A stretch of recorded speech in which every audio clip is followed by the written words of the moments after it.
Hello. Hello, everyone. I am delighted to find you back for this afternoon that will be very long. And we're going to start with a topic that concerns all of us, and that will impact us for a while. It's solidarity between generations in this society that how Jean-Hervé Lorenzi calls it, the society of aging that we've entered. Just a few numbers to illustrate the problem that we're facing. By 2050, the people of over 80 years old will double, more than double. So this is why it is really important to organize this intergenerational solidarity. And before I introduce our 5 speakers, I will give the floor to Olivier Pastré from the Cercle des Économistes. Okay, well, it's not a good start because you already stole one of the figures that I wanted to share with the audience today, but you have many more. Very easy. I'm telling this for the students who are in the room because you make notes and then you will try to understand what this is all about. 4 elements of diagnosis, 4 questions, 4 solutions or leads of solution. 4 elements to have a diagnosis. One of them is that you just mentioned it, so we take this one out. There will be 3 million people, dependent people, who need assistance by 2030 within the European Union. The over 65 years old should grow by 40% by 2030, and there's also a problem of inequality between the populations facing this general problem. There's some inequalities depending on cultures. Some cultures are more helping than benevolent than others. There's some problems of income, so there's some social inequalities that remain fundamental. So these are the 4 elements that we start with to take stock of the reality. 4 questions I would like to ask. One is intergenerational solidarity. Does it really exist? Facing individualism, the growing individualism, we can wonder, and we'll have to find an answer to that question. Second question, who must pay for it? The state, families, the collectivities. It's a real question. So I think we'll dig deeper into it later on during the session. Third question, who will be the helpers? Families, helpers who are paid for, helpers from families. How can we reinforce this intergenerational solidarity? There's a lot of work ahead of us, but there are solutions. I see at least 4 solutions, or at least possibilities. There's some that are completely stupid. When there's an economic problem, there's always stupid solutions, such as, well, we're going to build some robots in assisted living homes. When we're talking about creating physical link for these people, robots don't seem to, I know the Japanese love it, but I don't think that's the solution. So 4 tentative solutions. First one for helpers. There's 11 million of helpers in France, a lot of them being employed. Are employed carers, so professional carers, and that's where we're going to have to make a few reforms. Second series, we can think about the senior workers because they are underemployed and they could be caregivers as well. On the financing side, we're not going to talk too much about the insurance for dependent people. It's a big idea for the insurers, but I don't think that's the way to go. And I'm ready to talk about it with the insurers around coffee after this roundtable. But the fact of helping people pay their rent by getting the reverse mortgage is an option. The 4th option is companies. As far as I'm concerned, I don't consider that companies are doing what they need to do.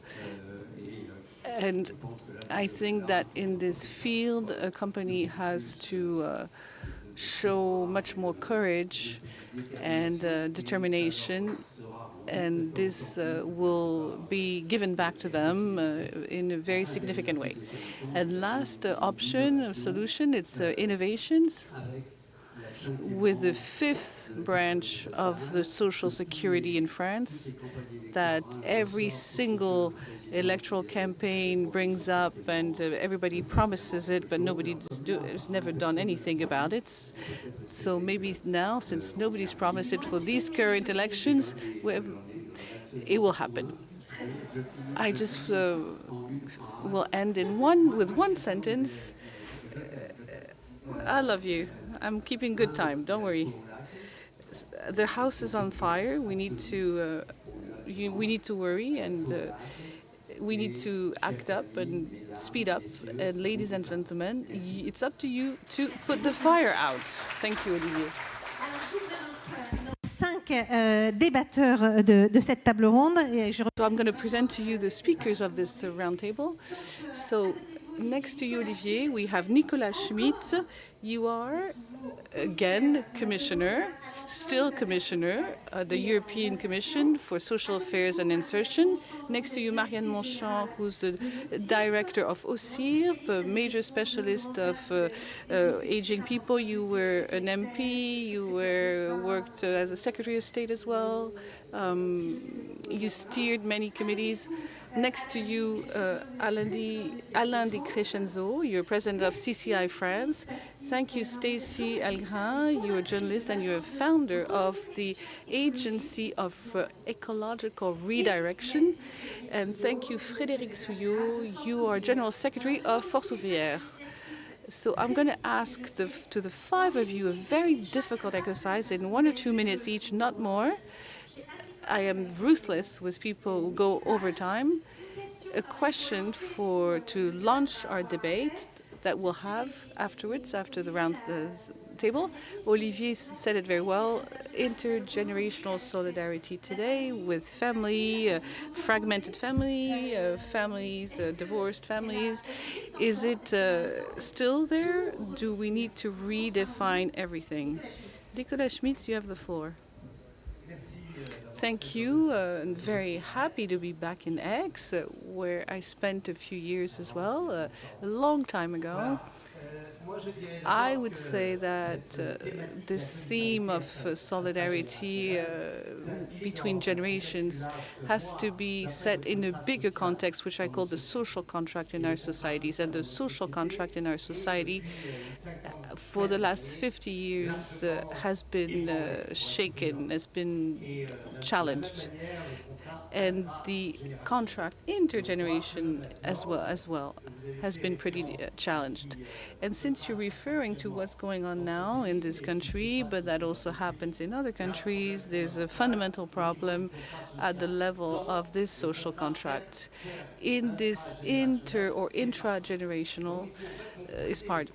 So we need to review the social contract in our societies. From a European point of view, Europe has rediscovered its social dimension because there's no economic dimension, there's not a lot of competition within Europe, so if we don't pay attention to what's happening within our societies, it's a problem. So for 5 years I was in charge to analyze and to identify how we can contribute to bring back a European social model that is more robust through certain aspects, including the problem of this inter or intra-generational, which means from childhood until senior years. And this is not a question, and I will like to end here. It is not enough to ask if how the pensions are going to work out or not. It's a different question because when we talk about the social climate, it is also part of the intergenerational contract. Because what we're destroying today is going to play out in the next generation. So it's our responsibility to recreate this intergenerational responsibility. Marianne Monchamp, I am very happy to be here as well. I'm going to say the same things than my neighbor. Edouard Louis wrote a book called Monique is Breaking Away. And in this book, he explains how his mom, who has been victim of domestic abuse, how he helped her to leave, to break away. And for example, he would pay her a cab ride on the nights where things were bad at home by buying her a meal. Sometimes also he would help her pay her doctor's fees. And intergenerational solidarity is 19 billion. It's 2.2 billion from the younger ones to the elder. And if you look at all the problems of our social system and the economic and medical cost of mental health, then you really unveil something, and you see that there's some huge intergenerational transfers. It's there. We are all aware of it. Are there public policies adapted to take into account this social and socio-economic reality? It's something to think about and talk about. I don't know if I really want to talk about public policy here, because I wonder if do we really have a choice. Should we put the old people in the assisted living homes and the young ones in the street? And what I feel is that whether it's for financial reasons, for ethical reasons, I think we've gone to the limits of our system. If I look at the suffering of the elderly, somebody who's isolated has a mortality rate that is 29% higher than somebody who's not alone. So if I look at our young ones, the success rate of a young one on his secondary education in families that are fragmented of 25 lower than another one. So I think we came at the end of a system, and I don't want to try to see if it's up to the company or up to humans, but I think it's a real problem of our country. And if we don't address it very quick, and we have tools to do that, it's going to blow up in our face, as sometimes it does. And when it does, the system regulates itself. But I feel like now we can't regulate it anymore. We have to do it quick. Stacy. Thank you very much. Thank you for the invitation. I think I'm going to give a similar answer to the one that Marianne brought. I grew up in the south, near Aix-en-Provence, near Berlétan, which is a major industrial area in France. And when you talk about the degradation of the intergenerational solidarity, you have to wonder about what kind of families you talk about. I grew up in a workers' family, and we would always repeat and we always hear the sentence, "We're going to make it, we're going to make it." So if this sentence, this mantra was always around, it was "we're going to," it was a common noun for the family, for the neighbors, for the community, who share this link. And what does it mean? It means that this success, when we talk about meritocracy, is because of this intergenerational mechanism that is not broken down at all. My parents accepted to work longer hours, to make sacrifices on their own well-being, to make sure that I could go to school and have secondary education. And today I accept to make some sacrifice on my work, etc., because I feel like I owe them so much in the success that I have today. So you have to send back what you're giving, what you've been giving. And I think that when we move along in the society, we forget that we have great models in workers' families, in underprivileged neighborhoods. We have great models that we should get inspired from. And when you're at the very bottom, this is when you realize that solidarity is very important. And at the scale of the society, and we saw it during COVID, but for these social class that I mentioned, it happens every day. It matters every day. And I would like everyone to understand those categories of the population that we tend to overlook.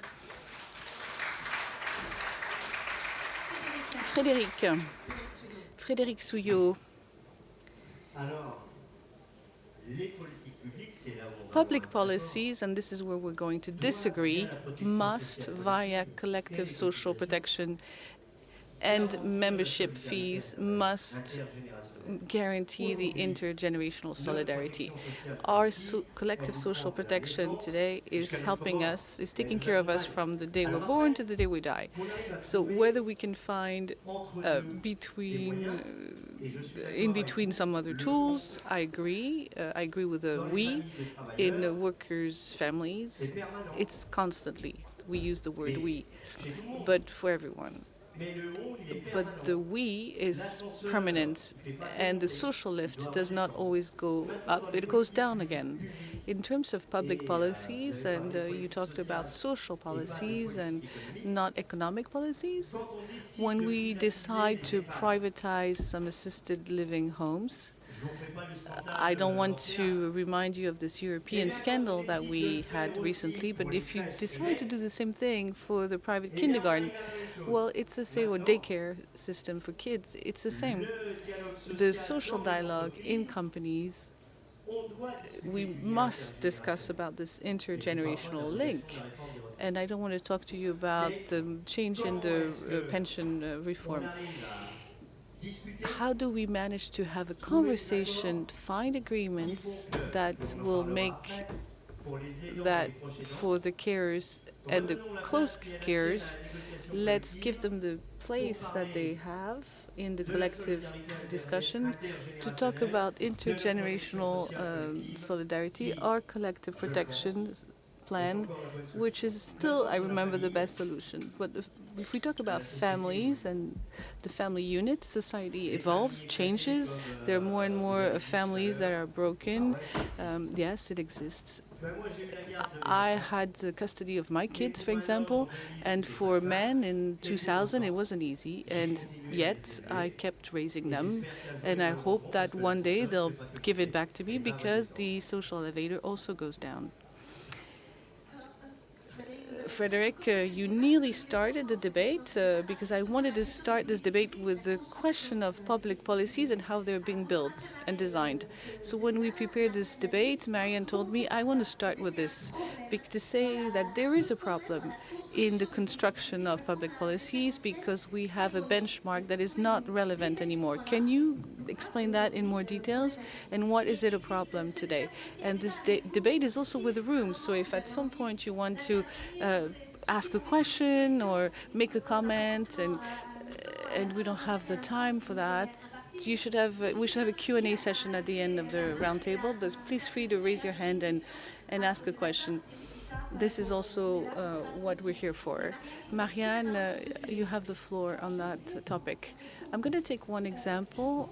I believe that if you like, most of our public policies are designed on the reference of the civil age to which you're going.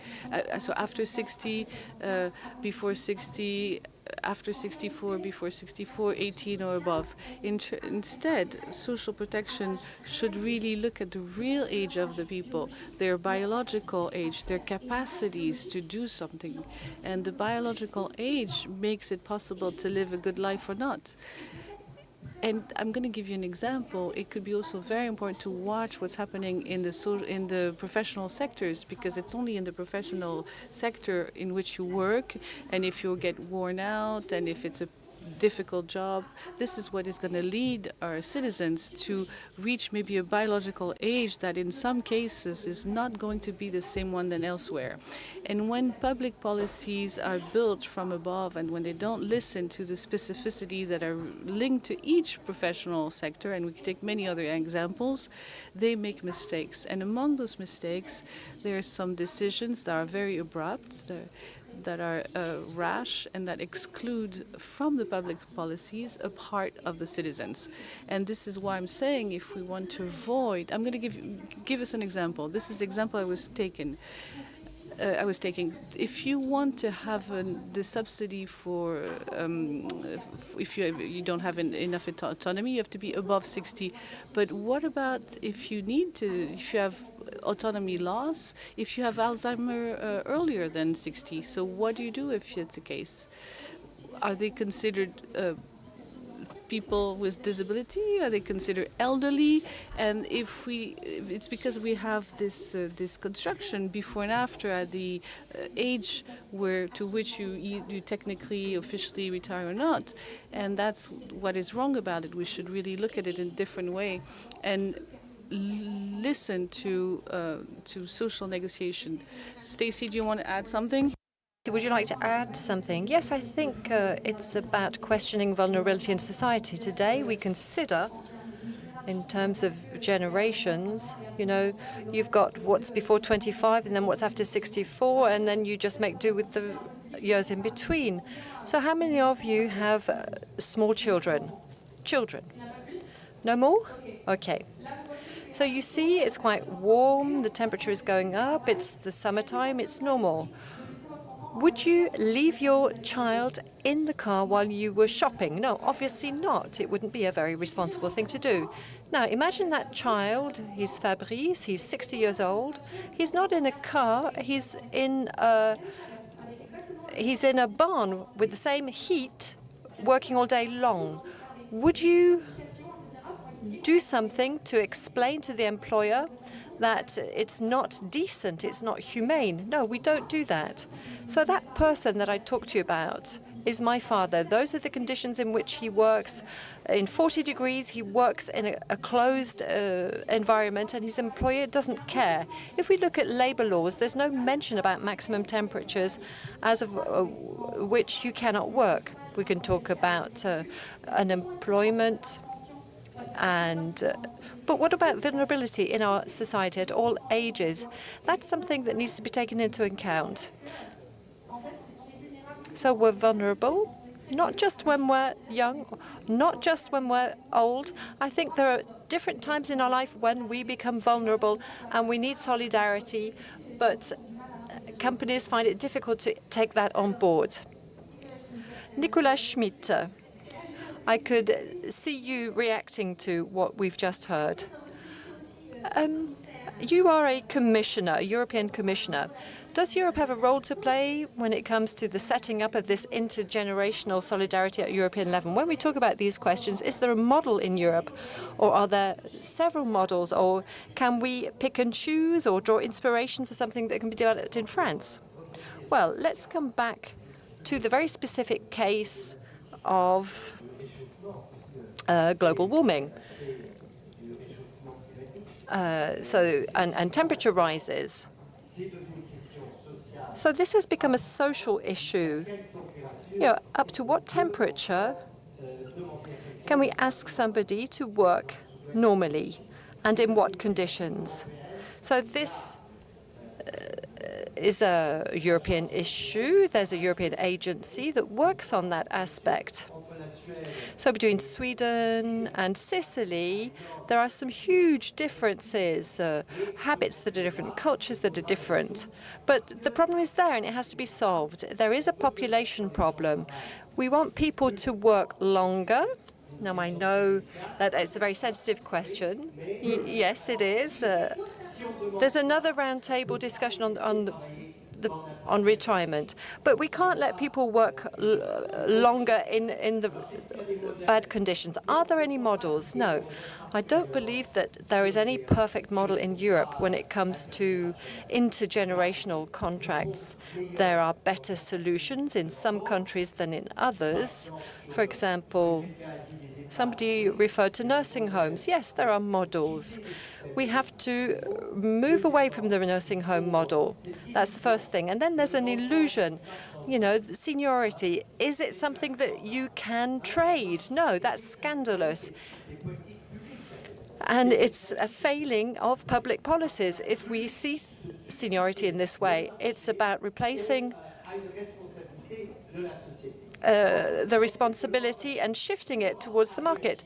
Europe is part of the solution, just like it's part of the problem. Now, you told me not to be open about what I had to say. So, yes, we thought that the social issue could be traded, could be negotiated, and we've been talking about nurseries, we've been talking about nursing homes. It's a service like any other service. And so you know what the consequences of this are. So I think we have to rediscover this solidarity dimension, this public responsibility aspect, but also models that are different, because a broken society, what does it do? Well, it puts the elderly far away from society in nursing homes, and somebody is in charge of them, somebody else, and they're more or less paid for that. And that's something that's definitely got to be stopped. We've got to move away from that model. Sweden, for example, has other models. Some people are still focusing on the nursing home model, some countries. But I think the solution is, first of all, is to take the issue with both hands. So we've drawn up a report on long-term care, but we need recommendations about the quality of that care. You can't have quality of care without quality working conditions. You can't ask people to work in terrible conditions in institutions and hope that things will be okay. And many women are victims of this. So you've got the two things to take into account. So Europe can act and can work on models that are more humane, that are more balanced, and more respectful of dignity. Yes, we've just talked about public policies. I would like to talk about the role of companies. The company is also a place where there are many social relations, where you have solidarity, which is intergenerational. Alain Di Crescenzo, we talk about apprenticeship, we talk about the question of handing down knowledge and companies. How can intergenerational solidarity be organized in a company? First of all, I'd like to come back to what was said in the opening. And we mustn't get things wrong. We're all involved. We're all concerned. I have seen changes, and I can give you some figures about the over 50s in France. In 2000, it went from 12% to 20%. That's the percentage of over 50s working. And then, because I knew there would be a European commissioner, I decided to look at where France was positioned, not just in terms of global employability, because basically that doesn't mean much. You have to be very specific in terms of employability segmentation. And I realized that we're really not doing things well. We're not good when it comes, so that there are the 15 to the 25-year-olds and above 50-year-olds. Now, I've found a reference, and I'm going to give it to you with figures. The 15 to 25s, the employability rate is 35%. In Germany, it's 51%. The European average is 37%. And if I look at seniors, and I feel concerned here, the 50 to 64s, 57% for France, 64% for Germany. So we've got 15% difference between the two. So what are the tools? So all of this, what does it mean? Well, I'm very close to a company called Schneider, and we know, and we act. In our big companies, in our small companies, we do things. So what are our enablers today? First of all, we've got a great enabler that we'd forgotten, and that is apprenticeships. I know that you are part of the younger generation that went through an apprenticeship. In 2017, we had 250,000 apprentices. In 2020, it was 500,000. And what we're saying is that we're still far from 1 million that they have in Germany, and that's why the employability rate is different. If we take seniors, you know the initiatives that have been carried out. We've got a seniority score, we've got a lot of awareness raising that's been going on, and the tool says that we really need to maintain our seniors in companies working. And then there's this magic, which doesn't cost anything, but we forgot about it, and it's sponsoring, mentoring, providing 130,000 apprentices to companies. What are they provided by? They're provided by the system. But what we need is mentors for those. What's important is retention. So you need to have mentors, mentorees, and then you can have something that's 15%. But we're seeing mentorship as a relationship where you have somebody who is old and somebody who's young. But we can have reverse mentoring, where we have young people mentoring older people, and the results there are extraordinary. And this is what you can do in companies. But that's when we would be able to start doing something. And then there is corporate transmission. Let me give you the landscape.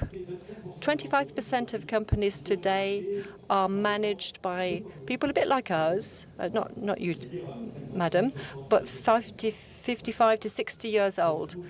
If we can't find a system to make sure that companies are taken over, we'll be killing 20,000 companies a year because nobody is there to take them over. If we don't find a system, so we've got in 10 years' time, we'll have a stock of 800,000 companies that will die. So what we're doing here is we're trying to create spin-offs. In our Chamber of Commerce, it's a priority. We're champions when it comes to creating companies. We created 1 million last year. So it's good creating companies, but allowing them to last and over time is even better. So we've got all of these initiatives that exist today. I'm just going to remind you of something that motivated me, even if I saw it as the boss of a company and the boss of a Chamber of Commerce. Why do you believe we went from 300 to 500,000 apprentices? Because we explained that the sector was one of excellence and that there was public money invested. Yes, it was an investment. Yes, there was an investment. So when public money is used, you can create more jobs for those young people. And that's why it's a good investment. So to conclude, nobody can extract themselves from this situation. It's a subject that covers everybody. And companies are on the front line because they are employers. 30,000 employees concerned. There are systems that exist, and let's keep those systems. Let's ramp them up. And if I can just make one last point, we've got some great apprenticeship results. We've got terrible results when it comes to vocational lyceums or secondary school. 30% of young people coming out of vocational training find work, and that's all. So what I suggested to the government a few months ago, we'll see what happens in the future, I talked about taking a sidestep. I talked about experimenting in overseas departments, in rural areas, and in urban areas, based on jobs where there's a lot of pressure. And I asked that there be a door with people who are benefiting from unemployment and those who are in vocational training, young people in vocational training. So good young people and less good young people. So I suggested that chambers of commerce organize two types of training that are covered. One, to help people get back to work, focusing on soft skills. Soft skills, you know, being able to talk to people, arrive on time, soft skills. Yes. And then a professional training program. And then we would see how the experiment would go. And I hope that one day a government will say, yes, let's do that experiment. Frédéric, I wanted to hear you about the question of mentorships and apprenticeships. It's also part of solidarity in companies, no? Yes, apprenticeship, yes, all well and good. And I know what I'm talking about, obviously. However, but not at any old price. Public aid, okay, for facilitating apprenticeships, but we have to talk about the conditionality for providing companies with public aid. You can have, often what happens is that apprentices, they are trained, they have a CV, they have a diploma, and then they are told to go and find work. Whereas, you know, often cheaper apprentices are then taken on. So it's good to think about how to capitalize on them, how to use them for the value that they represent.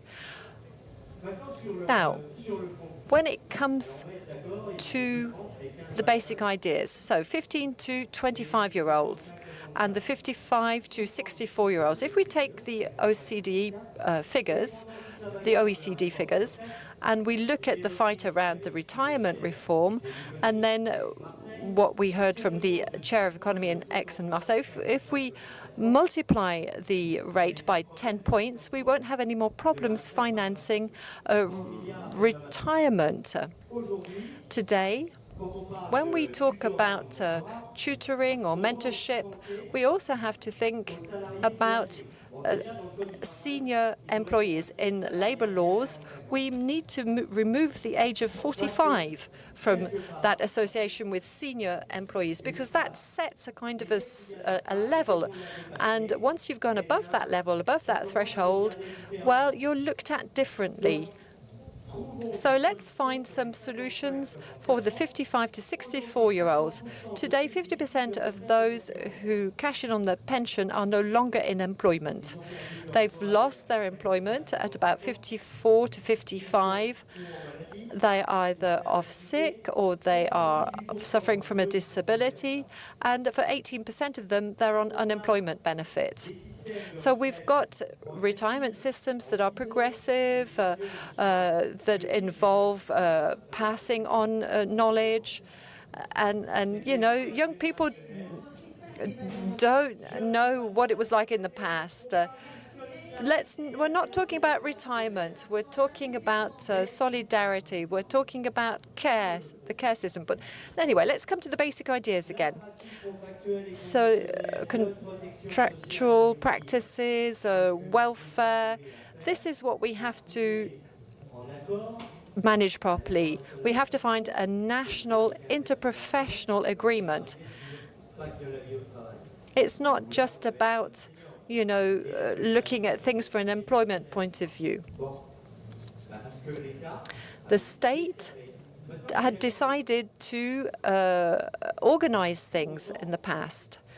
However, let's keep people in companies as long as possible, but in the right working conditions, because, you know, the life expectancy of people, it hasn't changed since 2014. It's at 64. Let me take a very simple example of life expectancy, but while people are still in good health.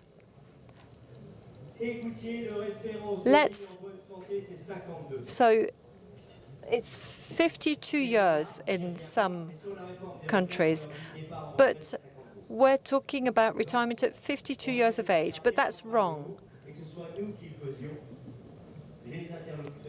So we should be involved in that, not the state.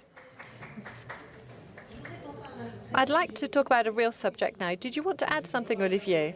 Did I not talk about a real subject? No. No,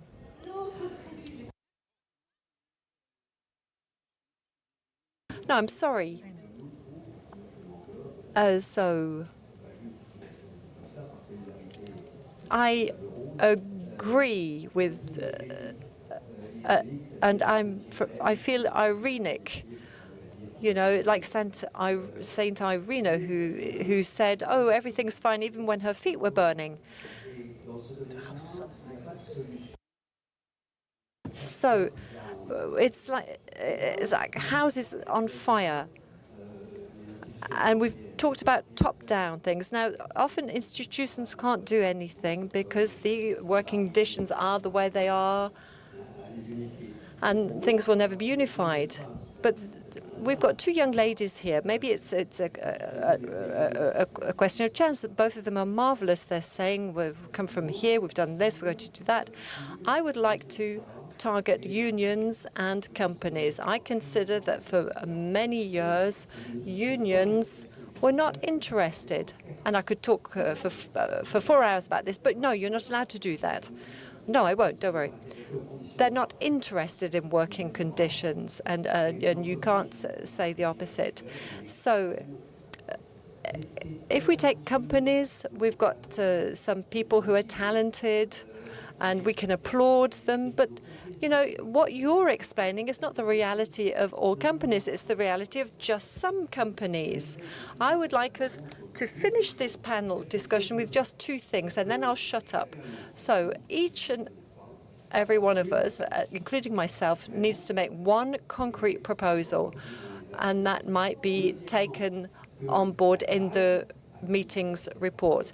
And then from the audience, everybody needs to think about how it might be possible to increase intergenerational solidarity.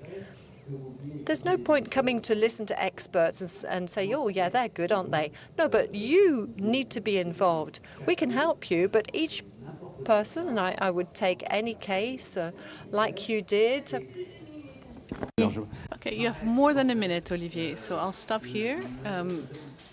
Please think about it on your own case, on your exam, on your own question that you have to solve. There are two topics. There, I see a lot of hands raised, and I promise you I'll give you the floor, but there's two topics that I'd like to tackle very quickly. I know we only have 15 minutes left, and is the subject of caregivers, and a huge question as well today, considering our public accounts, is financing. So what about the caregivers and their time off, and the public money? So on the time off for carers, companies have discovered the idea of aging by discovering that some of their employees were stuck because they had to go out and to take a leave from work to help their parents or their close ones, and it was incompatible with their professional life. And that's how the topic emerged. And this topic of aging, which is a societal subject and that does not penetrate so well the world of the company, started penetrating companies with this question of carers. And what is the public answer to that? It is interesting, but it's very risky. It is interesting because it put in place the idea of a time of a leave of work for the carers. So, for example, what does it look like? Daily subsidies? Is it like a leave of absence that you could give to an employee who just had a child, for example, a baby? And that's how we decided to build this leavers of absence for carers. And this is, what does that bring to society? It brings the employees to remember only one thing, is that they are invited eventually to take a leave of absence and leave their jobs to replace somebody who should be a caregiver, a professional caregiver. In some cases, there's no choice. It's the end of life of a close one, of a parent, and you have no choice. But it would be good to have the choice. It means that if you don't support the people, the weak ones, the elderly, to be protected by a social system, what does it mean? It means that it's going to be up to the workers to pay for all that, and they'll be nicely invited to take a leave of absence so they can help their close ones. And it's probably not good not to have a choice. And if it happens, if it falls on your shoulder and you're employed in a company, the question is, well, how do I do it? How do I find solutions to get some help at home from my parents? And this is not at all implemented today. We're trying to invent a model which is a model of organizing, orchestrating the answer, and to help people. And there's one sector of activity which is dramatic, is the sector of well-being and assisted living. Because you have some carers who are making 890 euros on average a month, and they have to make a choice between helping their elderly parents or keep their job. You know what they choose, honestly. Well, it's quite easy to figure out. I leave my job because I don't make anything, and I help my close ones. And at the same time, in assisted living homes, 80% of temp workers, because we don't find resources to address the need of helping people who are becoming dependent. So this is another illustration of lack of public policies. It is, the leave of absence is social progress, but not presented the way it is. because the employees should have the choice in the matter. It's a good transition with the question of funding. So I'd like to hear Frédéric and Alain Di Crescenzo on the funding side. Okay, so I hope you're going to agree. No, I think we're going to become friends. On the carers, I would like to go back to 2 seconds, no longer. It's a social progress, but we have to own it. The trade unions, employees and employers, we need to negotiate on that.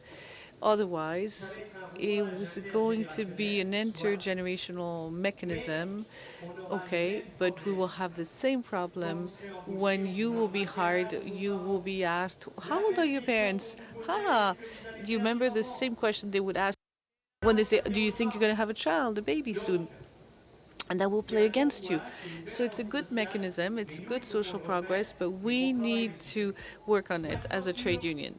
Now, on the funding, what about the fifth branch, financing this fifth branch of insurance, of collective social protection? First of all, before we create a fifth branch, because we hear about it every year in terms of spending, debt, etc. We are saying, and we've been saying for a while, that the public debt should be linked to companies, not to public subsidies. And what are public subsidies for, and under what conditions? How can we balance our budgets? The 10% of additional senior over 54 years old or 64 years old, it's a lot of money in the public budget. Gender parity is 6 billion as well. So let's stop seeing that as a debt, but let's make progress on it. Alain, and then Stacy. And then we give the floor to the room. I would like to go back on the caregivers. The device is not well known by companies. I'm not talking to you about the 6,000 biggest companies, but the action that I have within the Chamber of Commerce is to train and educate the companies. 6,000 of them know about it. 4.5 million don't know anything about it. So this is in my program to train on the system that are available today. On the financing, I am not a trade union, and I don't negotiate, and this is not what I'm here for. This is not my capacity, so I just worry for the SMEs in France. And in the financing that comes from the companies, if it's an additional financing, we have to be very careful and skeptical, because there are a lot of companies that are struggling. Structurally, it's complicated. The context is very difficult as well, so we have to be very careful to keep that balance. So yes, we have to take into account the system, but we should destroy the system of the very small company. I'll just give you the breakdown of companies. There's 4.5 million companies, 3.5 million with they're individual companies. I have 1.2 million, it's from 1 to 9, and all the rest is very few of them. So on this segment of from 0 to 9 workers, these companies are very fragile. So we're going to find some solutions of adaptation, but we have to be very careful not to ask more from them. 30 seconds. 30 seconds, and I give the floor to Stacy. The fifth branch, the National Personal Insurance Organization, we're missing money. We're missing 20 million euros.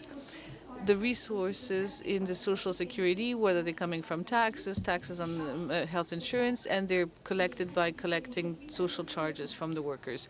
It's very hard to ask more. We call them social fees or social charges. But you know what I'm talking about, some money that is taken out from you every month to pay for that. So we can increase those social charges, because it would make our companies and independent companies even more fragile. Today we have health insurance. Who is eligible for savings? There's a very big inequality in access to savings. and part of our citizen cannot save money. It would be useful within the collective negotiation to propose to the trade unions to look for a different horizon of collective bargaining, not to make progress economically or politically, but to reinforce the saving power of our citizens with solidarity mechanisms. We cannot say that there's no way to finance the loss of autonomy linked to age. Stacy? I'm aware that we're in an economic forum and we need to use economic words, but we talk about lending, that the house is on fire. When I hear that we need to negotiate and there's funding available, there's some things that we cannot negotiate with. There's the planet's limits, like climate warming, global warming, etc. But there's also some people who are dying before they can even enjoy their retirement in horrible conditions. When today you have companies that make huge profits that keep increasing the dividends every year, and they buy themselves champagne when the other ones are dying of thirst. I'm wondering to what point we're going to go, and we can always negotiate for those who make this country go round, because if we have millionaires in France, it's because there's some people like my dad who work hard, so these people have a lot of money. So it's about setting a social threshold and saying that this is not negotiable.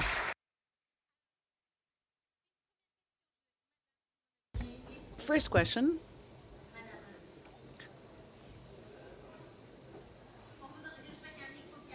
I think a mic is coming your way. So solidarity, intergenerational solidarity, we can also think about space. I will give you an example.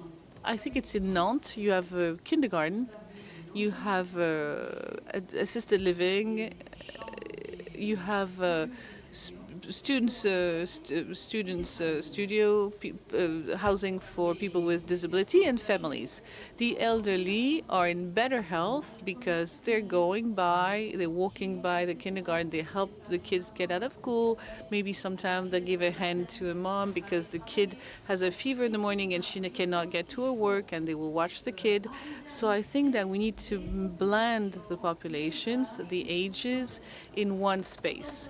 If when we build a big residential complex, why don't we already imagine to have a series of studios in one place for the people from this residence?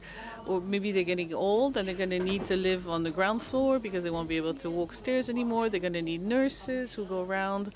It will cost less money to the social security. So it will allow everyone to stay close to their hairdresser, to their grocery shop, which is very important, where they have habits. I think we have to be a little bit creative. This was not a question, but it was a proposal. We're going to take 2 questions because we have 2 minutes left. Hello? Very quick question, very quick. And a proposal. Okay. I am faced with a double problem that was raised at this roundtable, which is on the one hand, the leave as of 45, 50, leaving the company, because I was the communication director for about 30 years, and as of 45, we're basically nicely asked to leave or kicked out. And the second issue is for the young people who are doing professional trainings, like internships, etc., and who couldn't find a job. I looked at jobs at the national education, the French national education, and I am now in a job that was recently created. They love acronyms. RBDE, responsible of the Bureau of Company, the Office of Companies, and they are in charge of putting together, making a link between the companies and the professional institutions. So it's beautiful, but I'm working with 2 professional high schools, and it's very difficult for me to find some internships because we have some students of first and second year. So 4 internships and 6 for, depending on the year. They are between 15 and 18, the kids, and the companies cannot hire an intern before they are 18. So my proposal is create maybe a label for the companies that one to the labels such as "I hire interns," and why not try to change the companies, the regulations of companies, by accepting that some interns can be hired before they are 18 years old, because that means thousands of interns who need to find internships and they can't because the regulation doesn't allow for it. A question or a proposal? A question? Very quick and a very quick answer. Hello, my name is Alexandre Pastor. I work with young people. I'm very surprised that not to see many young people on stage, first of all, because you're talking about intergenerational solidarity, so there should be more young people on the stage. Well, the Rencontres économiques d'Aix-en-Provence are promoting youth and the young ones. No, but go ahead. Please ask your question. So, what kind of role do the associations play? It's the association that look after the younger one and the elderly, and we only talked about the economic world and companies, but we should also find our solutions with the associations. Stacy, thank you, Alexandre. I know we know each other in real life, and thank you. Ah, that's why. No, no, no. No, no. When we have 5 people on stage and we have only one that represents the youth, it's the same question. Then we have a question on women. You know, if you're the only woman, the question is going to come to you. So on the question of associations, I completely agree. And this is what happened with the pension. I was told it's not the place to talk about it. When we push people that are elderly to work longer, we forget that they are the ones who make this, that feed the associations and promote these associations. So we have to wonder as well, when do we have free time to commit in society and to try to fix what's not working? And the more we move in time, we advance in time, the less time we have to commit to that. But what free time can a worker have? So Marianne, if you want, let's continue this roundtable over coffee. I just wanted to answer to the gentleman that one of the challenges for age, with people with age, is the elderly are not represented. The young ones are represented, but in a housing place that, for example, in a housing for elderly, it's the professionals who represent the elderly. And that's a real issue because the elderly should have a real representation themselves and not through somebody else. I'm very sorry. I'm being told to stop and to wrap up. And please continue and let's move this discussion elsewhere. Can we please thank Beatrice who moderated this debate? And don't worry, when we're your age, we also felt that we're not represented enough.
Bonjour.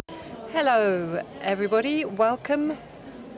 Please take a seat for this session devoted to young people with an evocative title, Our Future or No Future. This session is coordinated by Stéphane Castillo, member of Le Cercle des Économistes, in charge of employment and revenue and income. You're an affiliated professor at the economics department at the Political Science Institute. We've also have we were supposed to have Félix Barca, who will be replaced by my neighbor, Saïd Amouche, a social entrepreneur. You are also the founder of the group Mosaic RH, around a foundation for inserting and mobilizing in favor of an economic inclusion policy.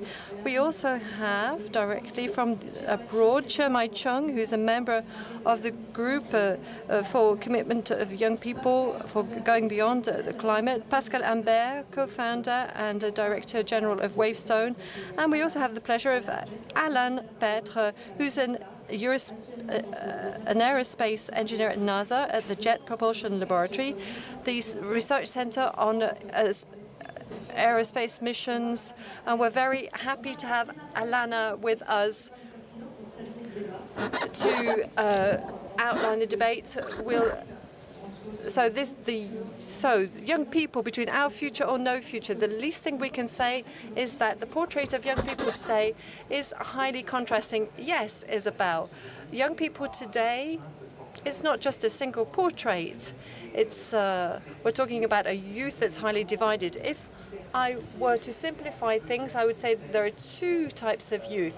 You've got those who obtain a diploma, a qualifying diploma, and those who don't manage to obtain a diploma. And that's very structuring when it comes to their prospects. Not only when it comes to the labour market, but also when it comes to what they think about their commitment, what their vision of the world is. So it's a subject that is economic, social, but also political. Now, the situation of young people, if I just take the averages into account, has improved over the past few years. This has to be said. 10 years ago or so, in France, 17% of young people were NEETs, neither in employment or education or training. These are young people who are no longer at school, they're not being trained, and they don't have a job. So it's one young person out of 8, yes.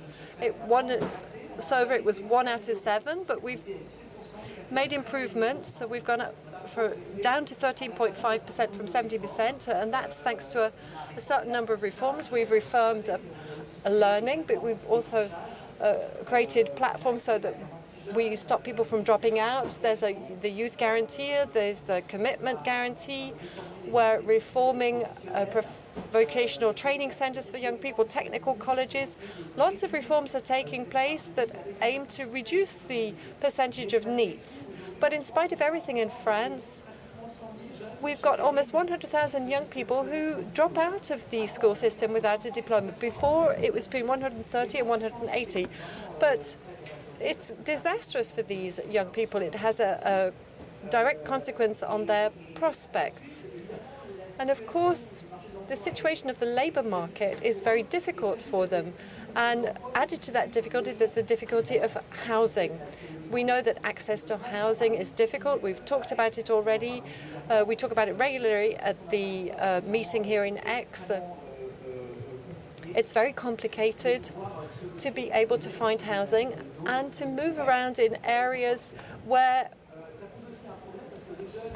there are problems. So young people who are not in an educational centre or a sports centre or any kind of centre are completely disengaged. They're very much isolated, and the prospects that are open to them are therefore highly limited. Now, if we take young people who manage to get a diploma, life is not as rosy as all of that. Yes, even when you have lots of diplomas, access to housing can be very complicated. Access to a stable job is not that easy either. You might have a stable job, but you navigate between different forms of instability. Even if young people like to move around and try and test different things and then make adjustments, young people like to move around because they're seeking their path in housing and employment. And young people who they suffer from insecurity, the perception that the world is going to collapse, and it's very demotivating. It's very difficult for them to invest in projects and to invest in companies that have long-term objectives. So these are the questions that we're asking today. What are the obstacles that are preventing young people from accessing a job or qualifying diplomas? How do we find that motivation for them so that they get their diplomas? What are the obstacles, and what policies might be developed or strengthened so that they can get back on track and find a motivating profession? How can we improve their representation in political institutions, but also in companies? And how can we manage eco-anxiety? There are many people suffer from this. So these are some of the questions that we can talk about. I imagine that there are others. Thank you very much, Stefan. We're going to continue with you, Pascal Ambert. So you are the general manager of Wavestone, and you will say that it's not easy to be 20 today in 2024. What do you mean by this? Well, there are 4 reasons, at least. I'd like to echo what's just been said. The first reason is that there's this sense of injustice among young people. Every year they come to Wavestone, we recruit several hundred a year, and this sense of injustice faced with climate change is something that destroys their trust in society, in the future. And then there's another feeling that weighs down on young people, and that is the fact that the social ladder works in our country, but not as well as in other OECD countries. It certainly doesn't work as well as it did for my generation and previous generations, so pre-millennial generations, not that I'm that young.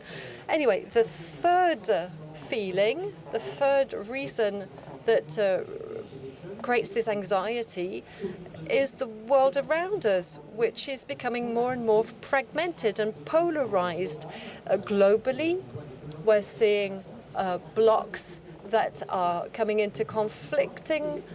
We're seeing an increasing amount of polarization, and there's a sense of future conflicts. And so this is weighing down on younger generations. And then the last reason, which is undermining their confidence, is, what they can use to help with this, and that is politics. It doesn't seem to be working, and this is especially true in France, given the current period where we've been seeing a show which is undignified, I would say. We have the feeling that, that politicians have abandoned people, that we can't rise to the challenges because of what politicians are doing.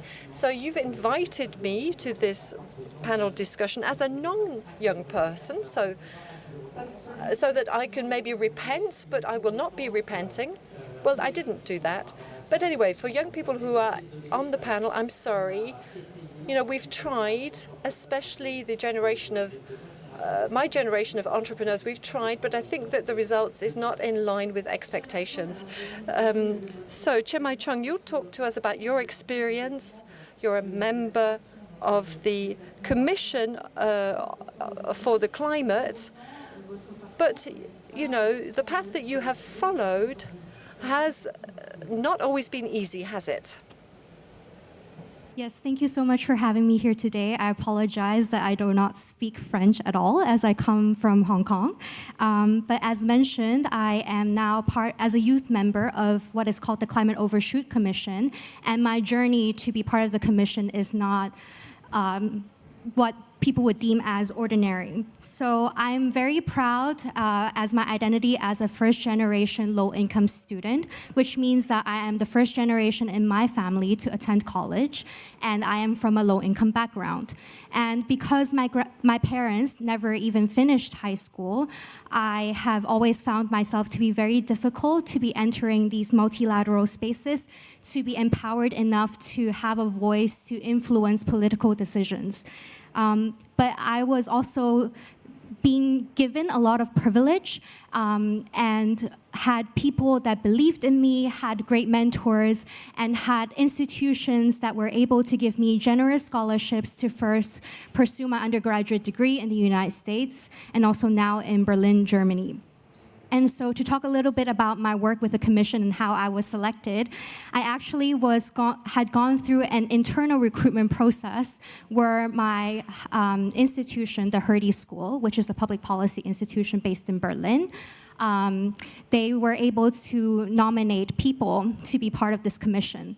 And I didn't even thought of applying at first. I didn't feel like I was qualified enough, frankly.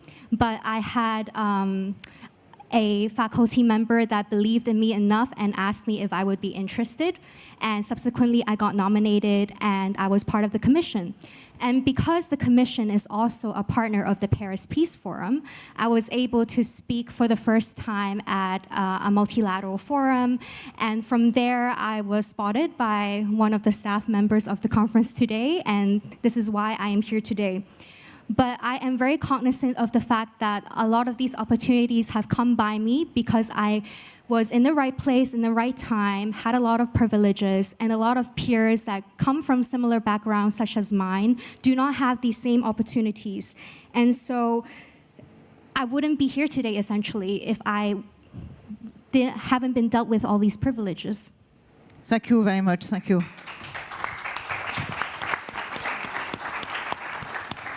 Et bravo, bravo, vraiment.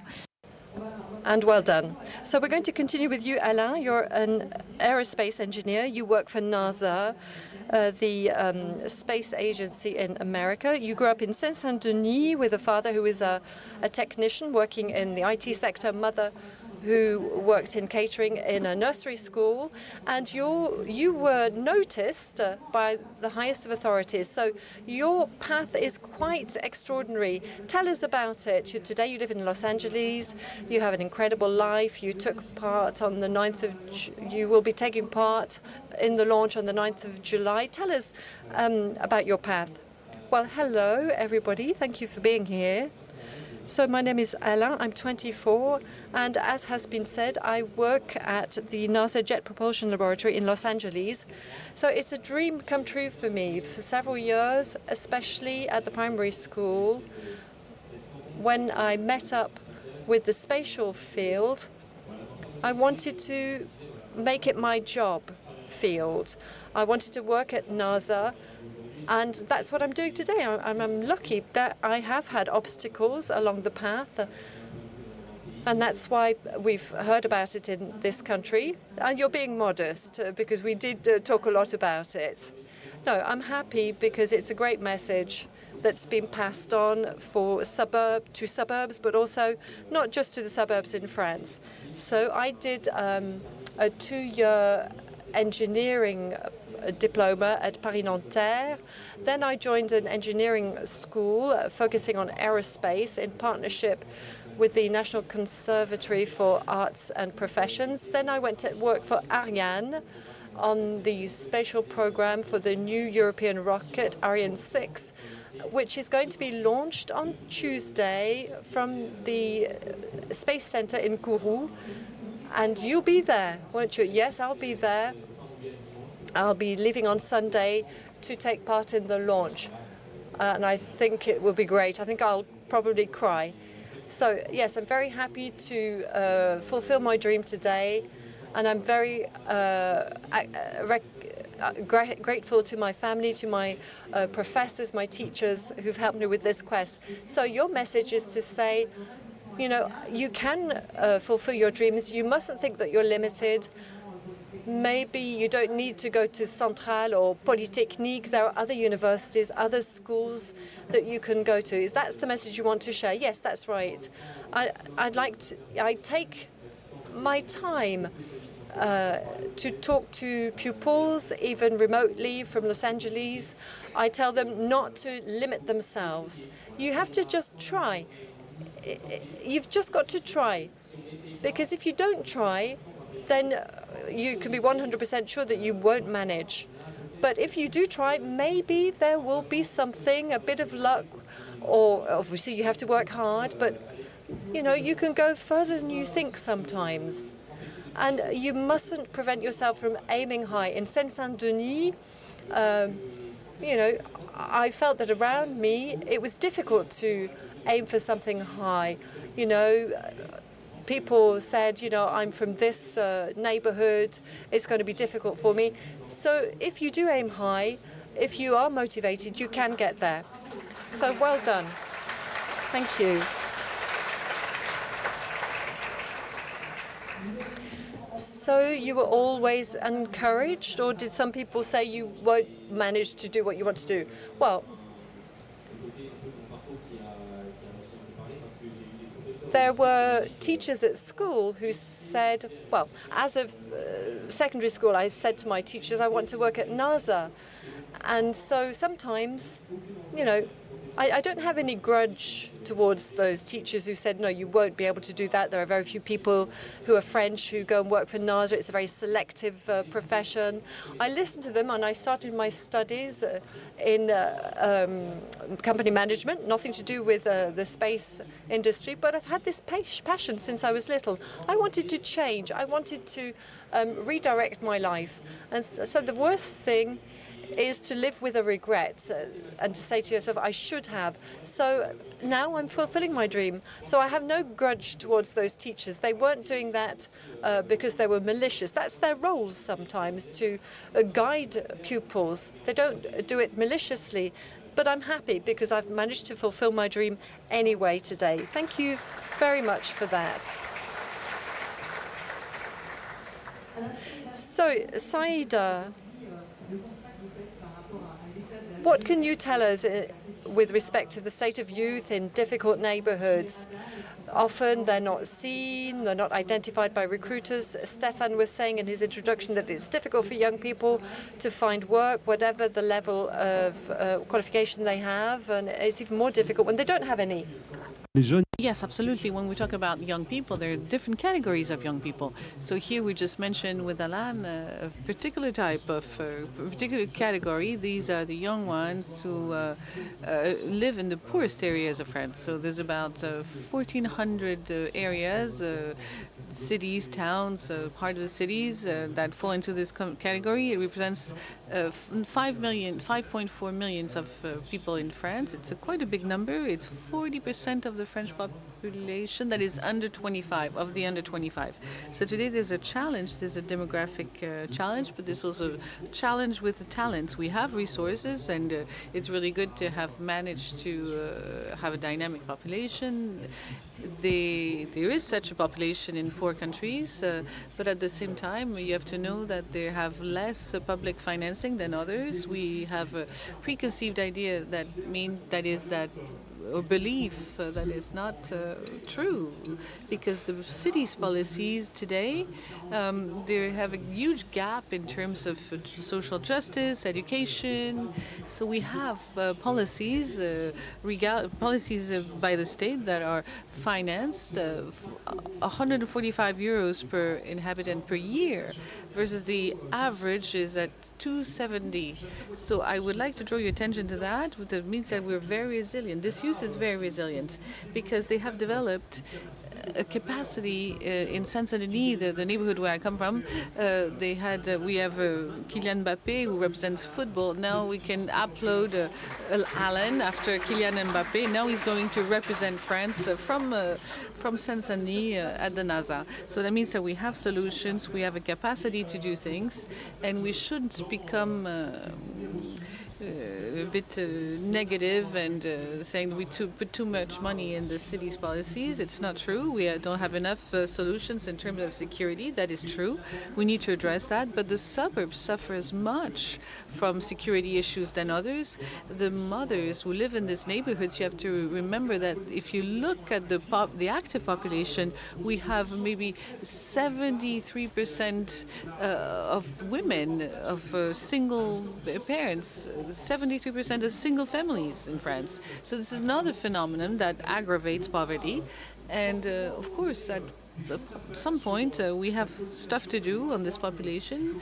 And I think we need to keep up our hopes, because if we could reinvent our public policies, particularly by putting in place inclusion policies, we have people who don't need to be helped. They don't need to be supported. They just need to be connected, particularly with the economic world, because that's where they're going to be supported. They're going to have access to employment offers, to jobs, and become fully integrated in society. Thank you very much. We're going to continue with the solutions that we can put in place.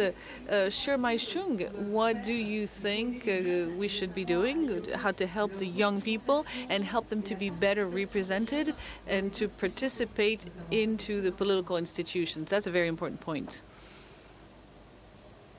Translator is not working. Do you mind repeating the question in English? So it's very important to include people in political institutions. Sorry. Yes, so reflecting on my experiences, I realized that a lot of the opportunities that I have now has been a result of my privilege, and again, as I mentioned, people who believed in me. So first of all, I believe mentorship is very important, whether it be mentorship schemes or even just day-to-day conversations with youth. As Alan mentioned earlier, there were people along his way that didn't believe in him, but he didn't let that deter him. But I'm the opposite, and I've had experiences where I let those words affect me.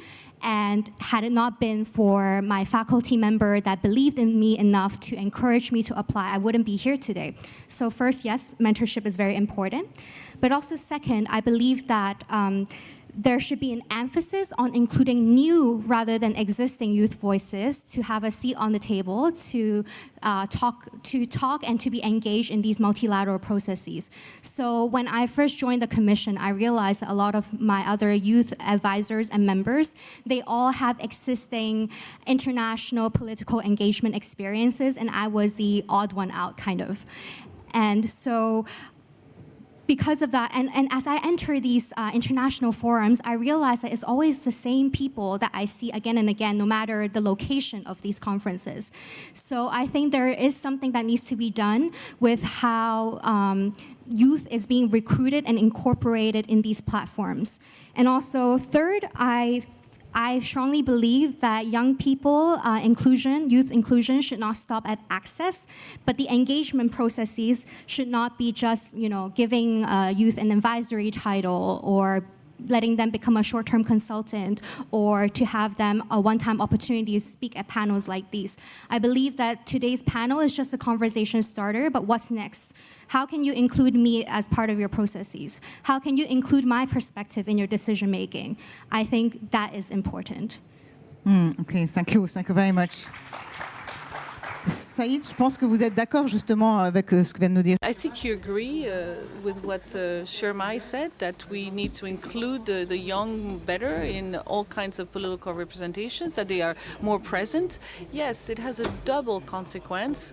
First of all, you need to give.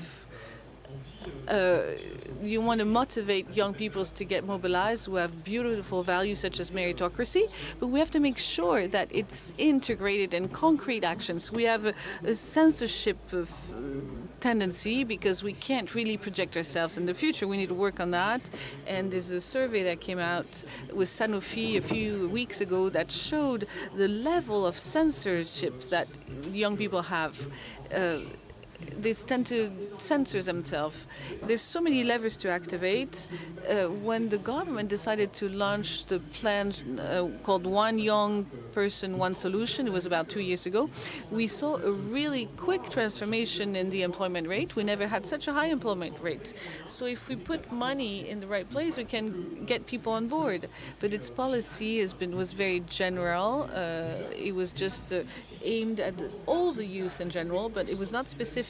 So if you look at the Treasury, when they assess this plan, it means that, yes, we had a very high employment rate, but the impact on the poorest regions of France, which I was mentioning, that is very, very low. The unemployment rate on those particular underprivileged areas, the employment rate didn't really pick up. So that means that we didn't manage to stimulate the youth that lives in those poor areas, and that gets a bit discouraged, and that we need to motivate. And with them, we have to do things such as mentoring and to reconnect the youth to actors, economical actors. It's very important, but we need those policies to be sustainable over time. And also, we're kind of going between one project to the next, and the project stops being financed anymore. We go up and down, and it creates a lot of instability, and it doesn't help the young people. So we're being mobilized. For the creation of a very specific structure. We revamped our unemployment agency. We renamed it. We called it now France Travail, France at Work. We need to revamp the concept at some point on how we finance and how much we compensate the unemployed people. But if we don't create on the side, if France Travail does not develop an armed force within itself, which is called France Inclusion, to include really these people, we won't have the right answers on specific issues of particular. We're talking about single-parent family. We're talking about trainings. If we really focus on a particular theme, it tends to work better. Alan, for you had your internships. That really helped you out. That was a great reform in France, that promoting internships. What kind of solutions do you imagine could be put in place? I fully agree with what was said before, but I think that this idea of making people aware, not only at a too young an age, but as soon as possible, to have classes on civil education, on climate issues. Because with everything that is going on at the moment, the more you make people aware as a very young age, the better they will be in the future. And internships helped me a lot because it taught me an experience even before I graduated to be an engineer. Throughout my high school, I could work from time to time, and so I could compare what I learned in theory and how can I apply to the space sector. And the reform of the education that was made in France has been very good because it allowed the young people to test out the job market while they're still at school. And so it gives you also a different vision of school, and it helps you be more performant. I arrived in LA. I was lost because I had really discovered the world of work, and I could get acclimated very easily. Pascal, you believe that companies have a very important role to play and that they should even do more tomorrow for the youth? Yes, they have a fundamental role to play, and the good news is that companies need to recruit young people, and the recruitment topic is a priority topic for most of companies, and it's hard for them to hire talents, retain them, and keep them over time. And the young people want to get committed into their jobs. So you say the young people want to get hired and companies want to hire. So what's the problem? There's a problem with the connection between both, and we need to to recreate this connection between young people and the companies. On the company side, it means that we have to make efforts. We need to stretch ourselves a bit and go out and get the young people where we see that they're ready to get involved. It means that goes through training, through internships, through as an entrepreneur. Also, we need to make the bridges, build the bridges. With Wavestone, we're partnering for 5 years with an incredible initiative. It's called the Institute George Charpak, and it's about getting some young people who reach the level of the baccalaureate but didn't perform very well. They don't have very good grades, but yet we believe they have potential, so they are identified. And thanks to this institute and thanks to an education program, we can make them reach a level of a BA, and some of them eventually even continue to engineering school. So we can help build those bridges, because the world of companies is very keen to have to recruit those young people. It doesn't stop here. We have to know how to get them involved in our projects. The typology of the Sherpa is over. Young people need to be a real stakeholder of the company. They cannot stay for 10 years in the same job, executing exactly what they're being asked to do. They need to be part of it. So we need to change our companies and to be more. Doesn't mean that we're going to do everything they want, but ask the right questions with the newcomers, the young newcomers who are going to be part of the company on the long term, to work with them to what are going to be the solutions, what is the project of the company tomorrow. And then we need to be exemplary. We need to engage the young in a project that they like, that appeals to them, and that is aligned with the major issues that young people are concerned about: environment, citizenship, to be citizen of the company. And to do all that, we need to be set ourselves in long time, long horizon. And some companies, family-owned, companies that were founded by entrepreneurs that I represent, could have a long-term vision and not look just in the next 2 or 3 years, to build a project that will maybe succeed in 10 years and get on board the young people who are anxious to build a desirable future for the young. Yourself at Wavestone, you host about 1,000 young people every year. Yes, absolutely. And I like to think that we succeed, part of what I'm mentioning, and Wavestone is more than a job for the people who work with us. So I thank them every day, and actually the room is full of people who work at Wavestone. So this is a good transition for me to turn to the room. If you have any questions, we're going to move on to the Q&A session in a few minutes. Maybe a last round of the table to talk about this eco-anxiety that you mentioned, Stéphane. You didn't really develop it. What is it? Something that makes it even harder today? Your way of getting part of the society and imagining the future, Said? I think that it's also stimulated by the capacity to project yourself in the future. It's very simple. If you don't know what's going to happen, it creates a feeling of fear, anxiety. And I wanted to, I'm lucky because I'm part of the Social and Economic Council, and we produced a report a few weeks ago on employment and the phenomenon of ecological transition, environment transition. And we realized that where there are economic opportunities, because we invest more and more in companies, in public organizations, there's a change, there's a shift that is taking place. And these are economic opportunities that need to be promoted as much as possible for those underprivileged young people. The more we'll have promotion campaigns on the green jobs of tomorrow, we'll be capable to project ourselves in the future, and we'll be able to allow those who are underprivileged to get a better training, to know better, to know more about those opportunities.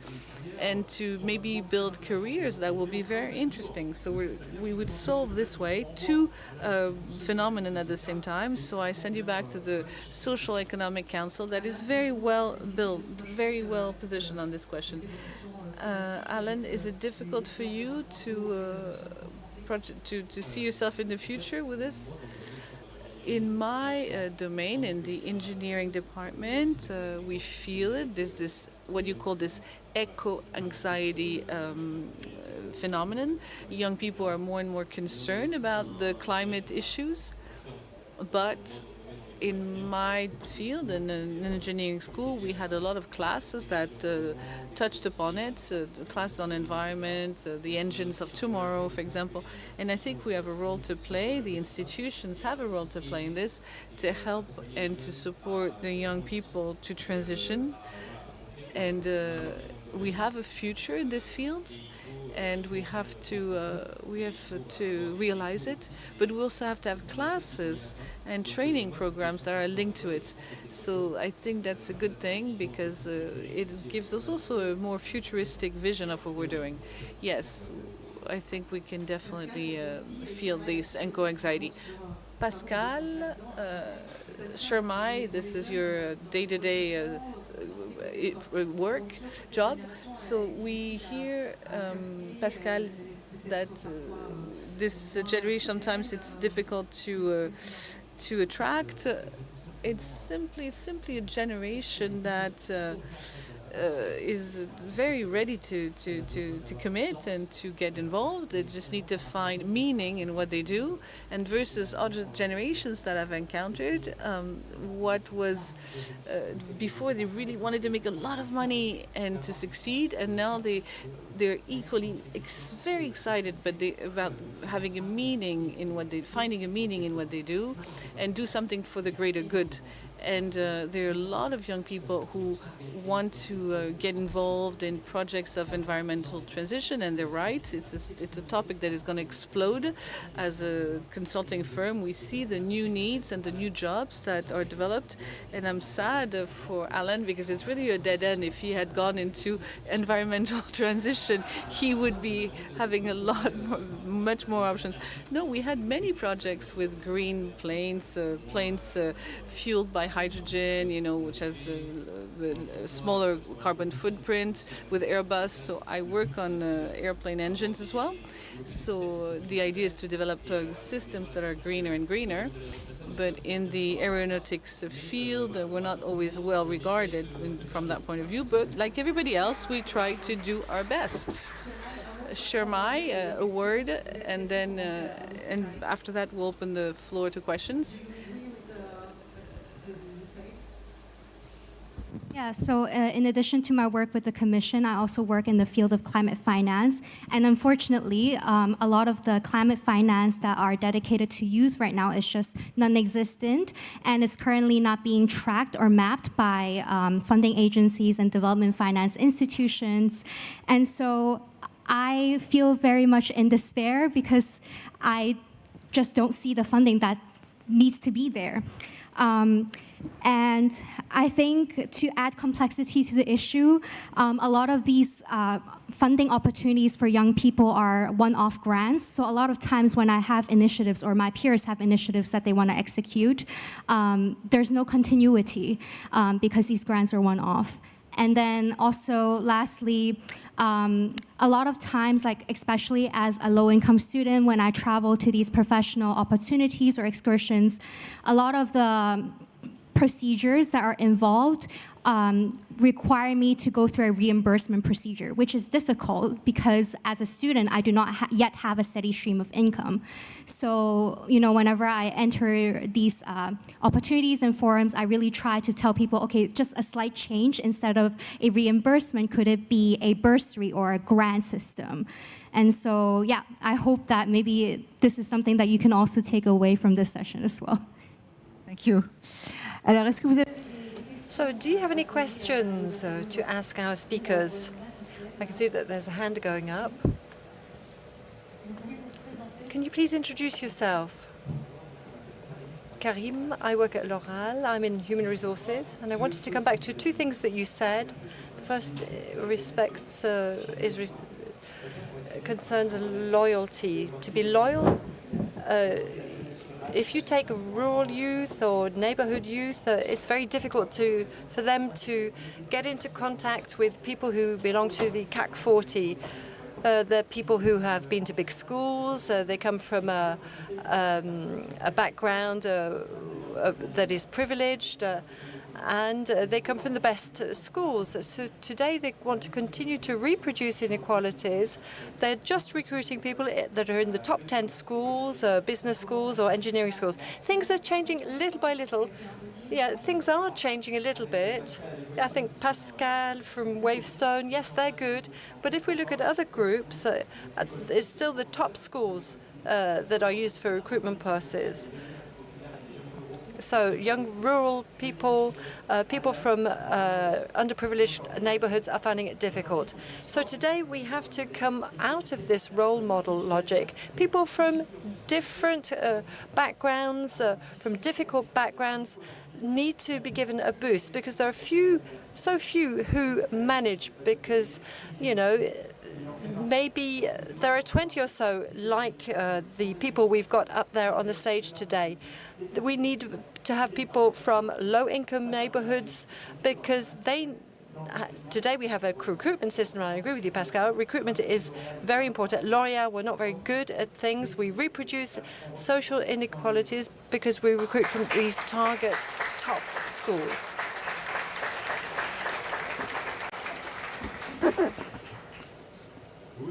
Yes. You're very courageous. You're reflecting reality. There are two things here, two movements. You know, we've got movements that are reassuring. We have to go quickly, and so that's the technique used. And then there's a second movement, if you like, which is slower, but which is real, which is sincere, which involves committed policymakers or decision makers who look at the state of play, and we're faced with that. And I think the problem is that we're talking about flows, and people expect people to change quickly. But there are tools today. We can have access. No, all recruiters who are in the room, we have tools. We've got databases that are accessible free of charge so that you can identify different populations. We've done our bit. We've created mosaictalent.com as a database. And there's a search engine that will push out to you the right kind of CVs. So the tool is there, but you need to have the right vision and the wish to use it. Any other questions? And so wait for the microphone to come. Thank you. And then there's a question at the back. Please introduce yourself. Yes, hello, my name is Jonah Latrèche. I'm 18. I'm from Marseille, from the priority neighborhoods there. I'm a member of the youth delegation, and I'm focusing on equal opportunities. I have a question for you in the middle, and I'm going to ask it to you in English. If for you consider that young people with demonstration and with her mobilization on climate subject have the same voice and the same power that decision who make on a commission like the G20 or the commission like you tell her. Thank you. Just for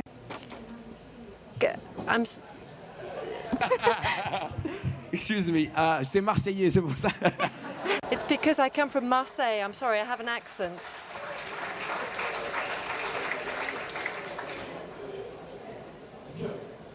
I would like to know if, for you consider that young people have the same power with her demonstration on the climate subject of the decision who makes on the commission like the G20 or all the commission who make by the chef d'État.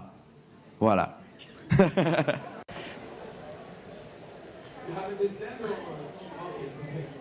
Unfortunately, we're not there yet.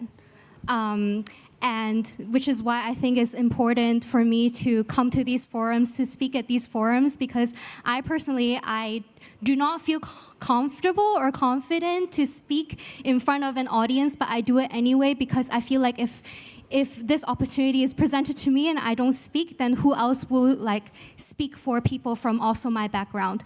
But I would say a lot of times with youth inclusion, it's like a label, a title that you carry, but then when it comes to meaningful engagement, there's no substance, which is something that I was also mentioning earlier, that the inclusion of youth does not stop at access. So for example, I had a hard time in my undergraduate degree because I was given this scholarship to study in the United States, but nobody told me anything about, speaking the speaking the lingo that is required in a tertiary education, the etiquette that comes with writing an email, for example, or how do you do networking. Nobody told me any of that. And I had to navigate all of that myself because my parents didn't do it. My peers didn't do it. I didn't come from a background where people told me that I have that's what I need to do. And so it's very important to, build yourself that network. And I was fortunate enough to find a safe space in my undergraduate degree that built me this network, which is also why I said earlier that mentorship is so important. But I'm actually very glad to see a lot of non-young people in this in the audience today, because actually in the past when I speak at these panels with the theme of youth, a lot of times the people that turn up are youth themselves, which is great, but then the people who are actually making the decisions are not people like me. So I need more people like you guys here today to come to our panels, to come to our conversations, and to listen to us. Thank you. Bravo, bravo, thank you very much. Il y avait une question là. Then there's another question. I haven't forgotten that there's a question at the back. Olivier Tison, thank you for everything you've said. I was Director of Innovation for a big association in the South, in charge of integrating people who are suffering from a disability. This is a subject that we haven't talked about, but it should be taken up. People who are suffering from disability find it difficult to access schools and universities. And it's very difficult for them to be recruited. I think it's a subject that should also be approached, addressed, and that everybody here can act in this way. It's a good idea to think about France Travail Inclusion. Thank you very much for your remark. Let's take another question. I don't know whether you want to add anything with respect to that remark. Pascal? Well, obviously, it's a huge challenge, and we are really quite behind in the educational system and in the insertion system for these people in companies. So we've got a big mountain to climb yet. Yes, sir. Thank you. I'm a prof at a business school and have been for 10 years. Bring Hong Kong to the people, because it's such an amazing city. But this one is about geography only. Moi, j'ai juste... I don't have a question, but a remark. I'm a teacher. For 10 years, I've been hearing a lot of students in the business school saying, but I've always been told that I wouldn't be able to do 2 years of study or 3 years of study. And maybe I will put people's backs up, but I have the impression that the messages that some teachers pass on at middle school or secondary school do not capitalize on the value of young people enough. I won't say any more, but I'm always saying, yes, you can. You are able to do that as long as you want to. Yes, you are capable of doing it. You can do it. Second thing, my remark, I'm a baby boomer, Generation X, and I have a remark. I'm also a dad. I've got 2 young children. They're 20 and 25. I think that the baby boomers, the Generation Xers, are projecting onto our children our own anxieties and fears, our own apprehension. And that's not helping them. It's not helping them to behave in this way. With my children, I try to do things differently. And this is what I say to young people today, and I've met quite a few. We are afraid for you. Perhaps you're not afraid. or maybe you have different fears. Give me your opinion on what you think about the fact that us as older people, we project our fears onto you. Thank you very much for your testimony and your question. Who would like to take that? Alain.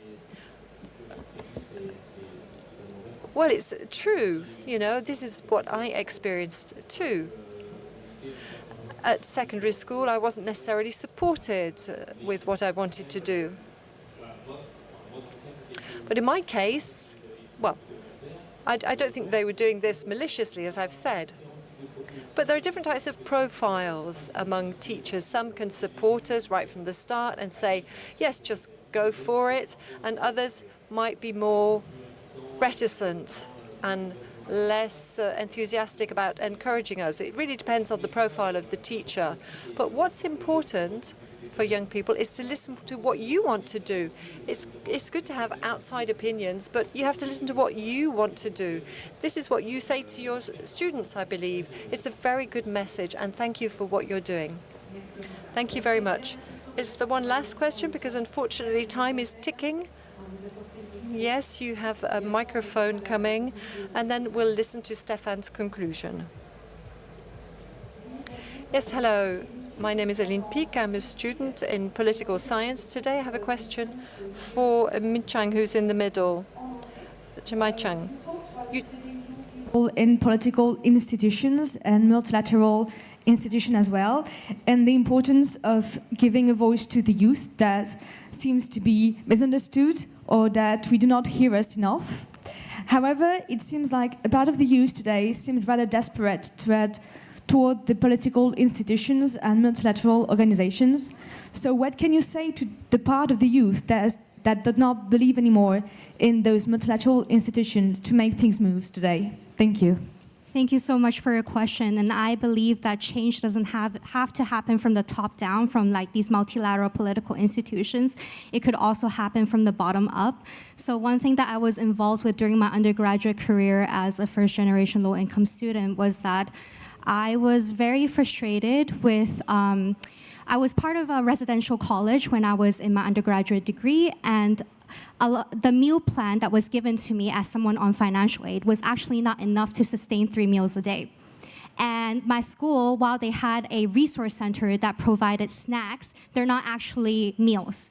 And so what I did was that I just kind of took matters in my own hands. I started what I call a community fridge initiative, where I divert food that would otherwise be unsold from nearby farms, put it in a fridge, and then encourage other low-income students to also use those produce to cook themselves their own meals. And so it addressed two things at once. It addressed diverting food waste, so sustainability, but also the food justice, and also to increase access for like low-income students. So I believe, you know, I've kind of dabbled in a little bit of everything. I do agree that sometimes being in these multilateral spaces can be very frustrating, but it's all up to you how you want to take matters into your own hands, and it doesn't have to be impactful on an international level. I think on a community level, it can just be as impactful. Merci beaucoup. Thank you very much. Stéphane, donc Stéphane, so we're coming to the end of this session. Things go very quickly, so you have the floor for the conclusion. So very quickly, I was really pleasantly surprised by this panel discussion. We've talked about some fundamental things such as aspirations, motivation,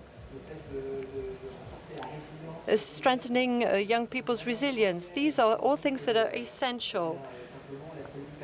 And, you know, the family unit are not always enough to help young people. You need networks. You need models. You need to develop your imagination. You need to encourage motivation and aspirations. And that all needs networks. It needs companies to be involved and local authorities maybe, but also networks of young people. So it's this group that is very important. It's the collective that needs to be strengthened. I think we should have a parallel session on the role of schools, especially in France, because as you know, we're very much focused on fundamental know-how, but not very much focused on the development of aspirations and imagination. And I think that's something that is missing in France. It's something that we have to change in France. Thank you very much. Thank you, Stéphane. So before we leave each other, a book is being signed at 5 o'clock in the FNAC space just behind the auditorium. It's called Economists Will Save the Planet by William Unvar. So if you want to buy the book and have it signed, it's just behind the auditorium. Thank you.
Ça va être serré.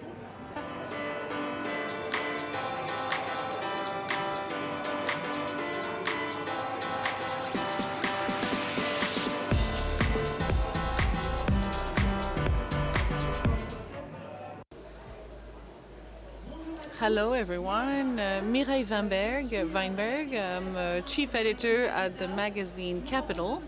I invite you to take a seat, and we should start very quickly. We're talking about foregoing healthcare, which is a plague of our health system. To better talk about it, we have two main actors of the healthcare system. On my right, Bruno Angle, who's the general director of AG2R La Mondiale. You graduated from Polytechnique. You're an engineer. You started your working in civil engineering, and you spent a bit of time in ministerial cabinet for transport, and then you had the very high position with McKinsey and Credit Suisse. You are now director of AG2R La Mondiale since May 2022. What is AG2R La Mondiale? It's a big group. You do social protection, patrimony, complementary retirement funds, healthcare, and with the healthcare package. And we also have life insurance with La Mondiale, and you also protect the assisted living and senior living. So you also have Mr. Sébastien Proto, you're CEO of the Elsen Group, you're former director of the group Société Générale, and you have been for 7 years the managing director of Rothschild Bank. You have spent a lot of time within ministries with President Sarkozy. You have Sciences Po et Sekena as your diploma, and you have joined Elsan since September 2023. Elsan is a leader of private hospitalization in France. You have 28,000 employees, and you have many independent doctors who work in the group that is operating throughout France. You take 4.9 million people per year, and 2 French people out of 3 live less than 40 kilometers away from a Nelsan house unit. So it could take different forms. We have 2 major actors. One, Mr. Angle, who's more in the financing side of the healthcare system, and Mr. Proto is a supplier of healthcare. So why would we be foregoing healthcare? We're going to start with you, Mr. Angle. Between we enter the controversy, if we were to take stock of those foregoing of the healthcare, how do you see the future? Well, foregoing healthcare is, of course, everybody knows, is a phenomenon is getting bigger and bigger that has social impacts and societal impacts. According to a recent survey by the INSEE, the French national surveys, most people have said that they've foregone healthcare for the last year. So this is impacting the society, this is impacting the health of the French citizens, and this is also touching upon social and geographic inequalities. We have to wonder about the causes of foregoing healthcare. As often, the causes are many, and often we break down when we see all the causes that I'm going to identify. At the bottom of it, there are two reasons why foregoing healthcare. The one is the refusal. People refuse. They reject the care, either because they're afraid to go to the doctors or because they have philosophical or religious ideas. They don't want to be treated. So this is a matter of being educated to health. And then there's the barrier refusal, which is what we're talking about here, which is linked to structural causes, and in which we can make a difference between 3 main reasons. The first one is the delays to have an appointment that are very long. There's a complete gap between the need for healthcare to the provider, to the time when those healthcare is provided. So there's the rapidity dropped down by 8%. It's also a matter of geographical proximity, and this is getting worse as well. In the last 10 years, we have dropped by 4% the number of consultations that are available at less than 2 minutes of the house. It's the case in many regions, but even in the Paris, in the greater Paris region, if you want to see a dermatologist, you have to count a delay of 9 to 12 months. There's also a financial access to healthcare, which is another way of renouncing. And this is linked to the spending power of the people. If we look beyond all these causes and how the situation can evolve, we have a tendency to believe it's not going to get any better. Why? Because the renouncement, the foregoing due to difficulty of access geographically or delays are increasing because the supply, the demand for the medical care is increasing, but the offer is decreasing because we have less and less doctors, at least until 2030. And for the financial part, the financial access to medical care, we could see that it also went down because since 2022 was the worst year since the beginning of the law that was passed in 2013. So not only we have the conclusion that people are foregoing healthcare, and we know that this is going worse. Mr. Proto, do you agree with this assessment, and how do you see things moving? Do you think it's a complete disaster? It's going to be a complete disaster up to 2030. How do you see that playing out? Hello, everyone. I share a lot of the elements that Bruno Angle shared with you. There's a renounce the foregoing of healthcare, which means basically they give up. And there's also the delay in the medical care. And both topics are equally interesting. And the situation got worse in both cases. I don't want to go back to what Bruno said and the delay in getting care. If you talk about cancer, between the first consultation and the treatment, in the last 5 years, the average delay for a patient with cancer has increased by 2 weeks. 2 weeks when you have a cancer is huge. It's a lot of time. If I take the example of breast cancer, 60% of the women today have a breast cancer, and they are going between the first appointment and the treatment. They will not be in the delays that are recommended by science. So there's what is recommended, and there's a delay on it. And unfortunately, it is not aligned. Second topic on the situation in terms of foregoing healthcare and delay. It's not inevitable because some countries have a lower rate of foregoing healthcare. If you compare us to the European average, then in France, the average statistics is 6% of foregoing. In Germany, it's only 1%. Why? Because the medical supply is higher than in other places. Third, in the factors of foregoing, I agree with Bruno, and I want to raise the attention on two topics. This could be a chosen foregoing. Renouncement is something that I find very worrying. Is disinformation, particularly on social media. I take again the example of breast cancer.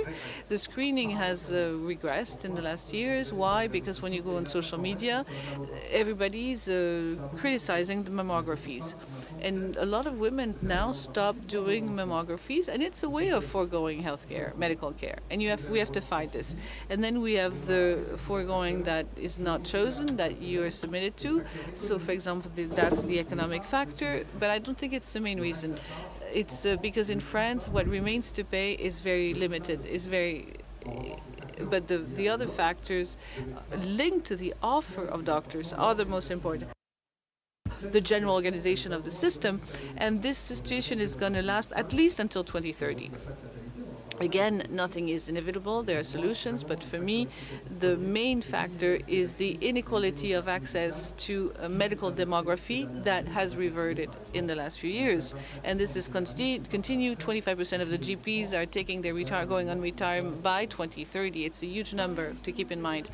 You talk about the fact that medical care is free, but it doesn't explain everything. How could we change? How could we do in terms of offer of medical cares to improve things? Well, Well, very quickly, renouncing foregoing medical care is a deep subject of territorial geographical inequalities within the French population. It has health impacts, it has creates inequalities, and also it has political impact. The incapacity to have a quick access to health is one of the political elements. Inequality in terms of access to medical care, you see it in the numbers. Bruno reminded us the delay to have an appointment. In some regions, it is way higher than in others. And what is interesting is to see that all the regions where the medical demography improved were regions where this demography was already good. All the regions where it went down are regions where it was already down, already bad. You have regions in which, for example, I take an example in Ariège, which is a small department in France. If you want to do a consultation in cardiology in Ariège, it's impossible. There are just no cardiologists in the Ariège department. And you have, if you want to see a cardiologist, you can have a delay for many, many months. So what do people do? In any event, the situation is going to last because a major mistake was made in the 90s with the fact that they closed the list of doctors graduating from medical school. There are solutions. I see two of them, which is I call city medicine. There are a number of things that need to be that we need to promote. The medical time is a precious time because it is scarce. So we need to accelerate sharing of tasks between doctors, between nurses. They don't have the same demography as well either in the years to come. The pharmacists, we made some progress, but we're not as good as in some other countries. Second, we need to develop the health care centers. What is it about? It's about grouping GPs and specialists in one place and taking more patients per hour than if they were each in their own office. 20% of the population only is covered by this healthcare center because the regulation does not promote it. This is the regulation is the authorization by the public authority to make those centers sustainable. Third, we need to encourage the private public cooperation in the hospitals. Private hospitals and public hospitals is often seen as a subject of opposition and conflict, and it should really be regulated as complementary. I give you a very simple example. We have a hospital in a city not very far from here where we have cardiologists. It's a new private group. The public hospital is nearby, and they don't have any more cardiologists. But the authorizations given are for the public hospitals, and the authorization that we have us in our group are very limited. So what authorizations are you referring to? To be able to have consultations in cardiology. So we have doctors who don't have all the authorizations, but the public hospital has all the authorization that they need, but they don't have any doctors. And so the delay to have, for example, an action on an aortic valve or something, a semi-invasive operation procedure, the average delay is 6 months. If they were to collaborate, would reduce the problem drastically. So we should encourage cooperations, and these cooperations are extremely difficult to put in place because the system today is not regulated to encourage them and to facilitate them. And I think that's one of the reasons, one of the ways we could address the problem. For the public, it seems crazy what you're mentioning in cardiology. We wonder how it's possible. Why aren't people thinking locally to try to regulate correctly the care? Well, maybe that will happen more and more as soon as the medical context is not going to be solved by itself. The demography is going to drop up until 2030. So we have to collaborate and also to think differently. The system, it's an obligation. Otherwise, foregoing healthcare and delay in healthcare, I insist on the second part, will not reduce themselves. So the private sector should work with the public sector in terms of financing the public sector. Mr. Angle, why do we see? I hear the insurers saying to the public authorities, leave us a seat at the table. We can step in, we can help. I don't feel like you're being heard. I followed the sector of insurance with Echo, my magazine. It was already what we said at the time, and it hasn't changed in 20 years. What can be done? How can you really take the space that you needed to take, and what would you bring to the table? Complementary insurers.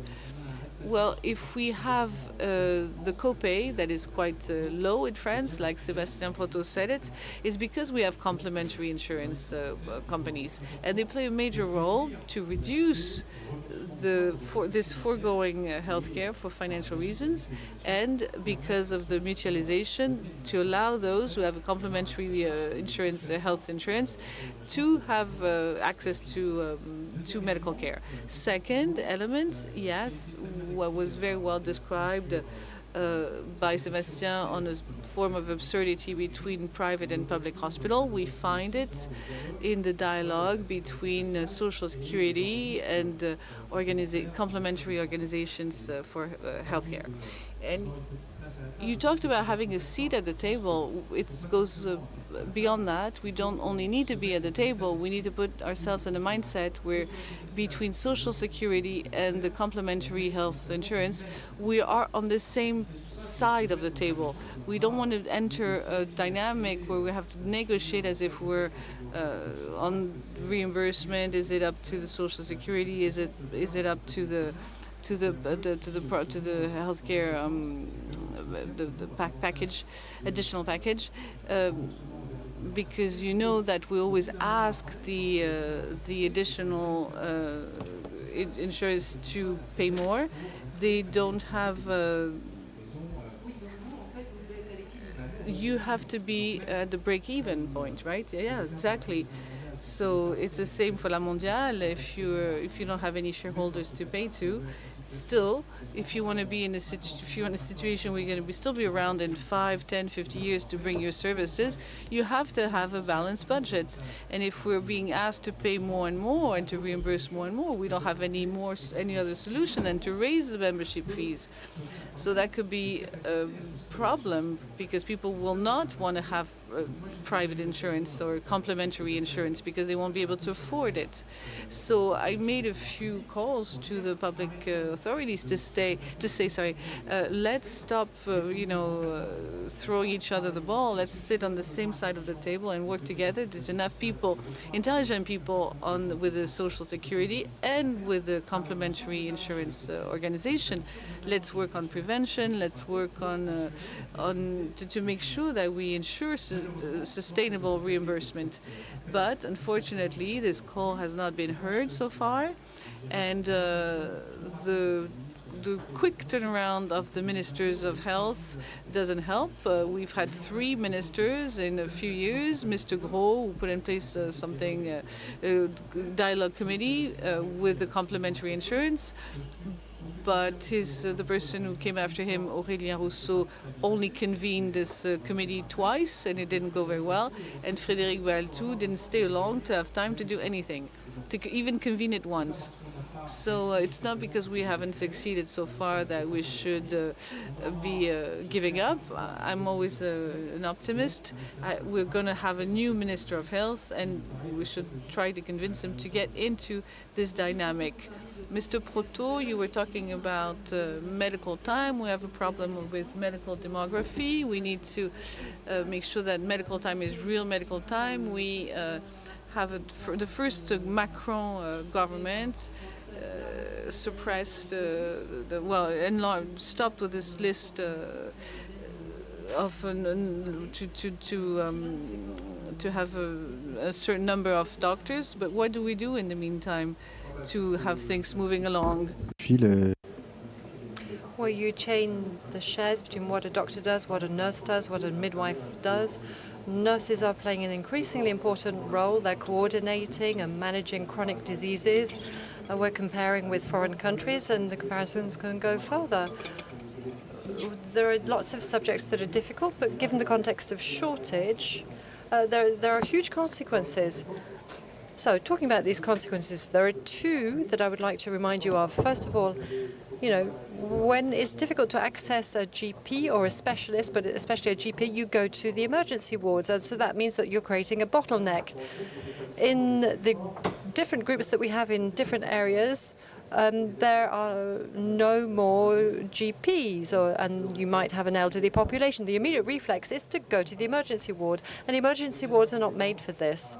The second drawback, given the medical shortages that we have, is that this delays the switch towards a more preventive-based system. When it's difficult to see your doctor, how can you possibly be part of a prevention care path? Now, there are two consequences. We have to adapt. The first consequence is that the overall system is sidestepping opportunities. There was somebody who showed that if we had the same performance for 10 indicators as the best centers, we would gain in terms of life expectancy, and the social protection system would save thousands, millions of euros. The second point, when you have this, think about the medical context, the population. Companies need to be developed as prevention centers. We spend a lot of time in companies. We've got technology, we've got digital technology, and so a company could become a place of prevention. This would enable diagnosis, screening, vaccination, and that would help with the medical shortage. It's one of the solutions. Now, you both know that in our healthcare system, every year, we've got the PLFSS, the project for the social security system, and that does reshuffle the cards every year. Shouldn't we? You were talking about cancer early on, but this is almost what works best in France. Since the Chirac scheme, these are things that are not decided year after year, but on a more long-term basis. Shouldn't we have laws, multi-annual laws for health, just like we have for public finance, so that we can have something that's more durable? Both of you, this question is for both of you. Well, I think, let me go quickly. There's a French paradox. Health is a tendon sector. You have to have visibility, you have to have regulation in the medium term. And the big mistakes in the healthcare sector have been made because the short term has been the focus since the 90s. There's a multi-annual programming law for the defense sector, and it's the subject of a very broad consensus. There's no multi-annual consensus for the healthcare system.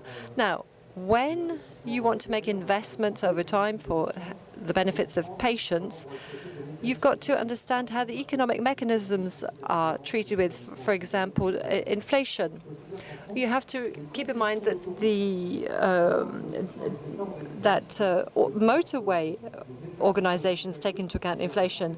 Hospitals, clinics don't have this, and this seems the kind of system that needs to be reviewed.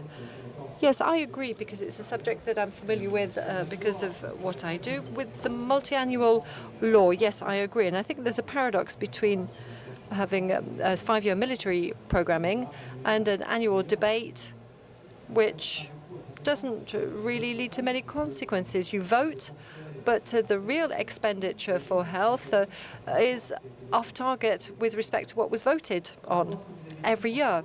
And there's another aspect that needs to be underlined. Although we have the best performance when it comes to cancer treatment, but we're not good when it comes to prevention. Far from that. And so we need to balance things out again. And this is probably better if we had multiple year spanning programming. Yes, I understand what you're both saying. You're talking about prevention as something that's very important. Can we also talk about technologies? That's something that can help us get over this population problem. Listen, yes, but technology, it's not going to save us. It can help us, but there's a condition for this, and that is that the regulation needs to follow the time it takes for technology to be developed. If you are going through chemotherapy, there are remote monitoring possibilities that allow you to stay at home but be monitored through remote monitoring devices that follow all of your constant values and that tell the medical team how you're doing without you having to go to a hospital. This is good for isolated patients. So this remote monitoring system has existed for several years now. And it was defined only 12 months ago as part of the regulation framework. But we have to be careful. Innovation must not gallop ahead of itself because you've got status quo innovation as well. And innovation offers considerable potential only if regulation follows suit, and that's not the case. Let me answer differently, but I think we will converge. We mustn't wager on technology alone. Technology is obviously important, but we need to think about responsibility too. When I say responsibility, it's the responsibility of all people involved. The challenges are so high because they're huge and they're important for all French people that we can only provide answers if all stakeholders are mobilized, whether we're talking about the state or the social security system as such, or additional health insurance players, whether we're talking about patients as well. When I say patients, I'm talking about, no, not just cuts and bruises patients, although they do add pressure. I think doctors also have a responsibility. My doctor in the Ile-de-Ré, and I don't blame him for this, he's 35 and he consults 6 half-days a week.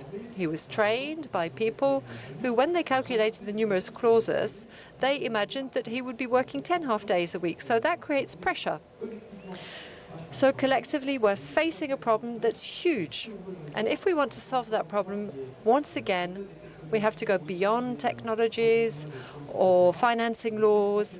We have to make everybody responsible. And it's only by making everybody responsible that we can get over the problem. Thank you. That was Mr. Angler. That was a great conclusion. It was all very interesting. Thank you.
Yes, hello.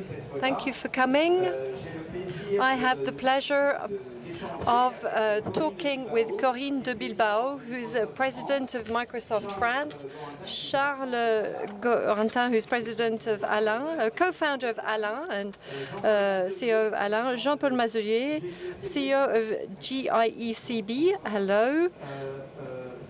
Cédric Battier, who's at Accenture. Yes. And Loïc Soubeyran, who is the CEO of Swile, or the CEO.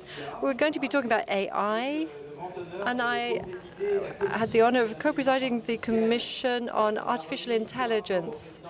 And we put forward our report to the President of the Republic with Anne Bouvreau, who was the co-president. So this is the report that we handed in mid-March. Hopefully this report will be implemented, and Anne Bouvreau organizes the next AI summit that will take place in Paris in February 2025. And she's in charge of organizing that, which is something making her proud.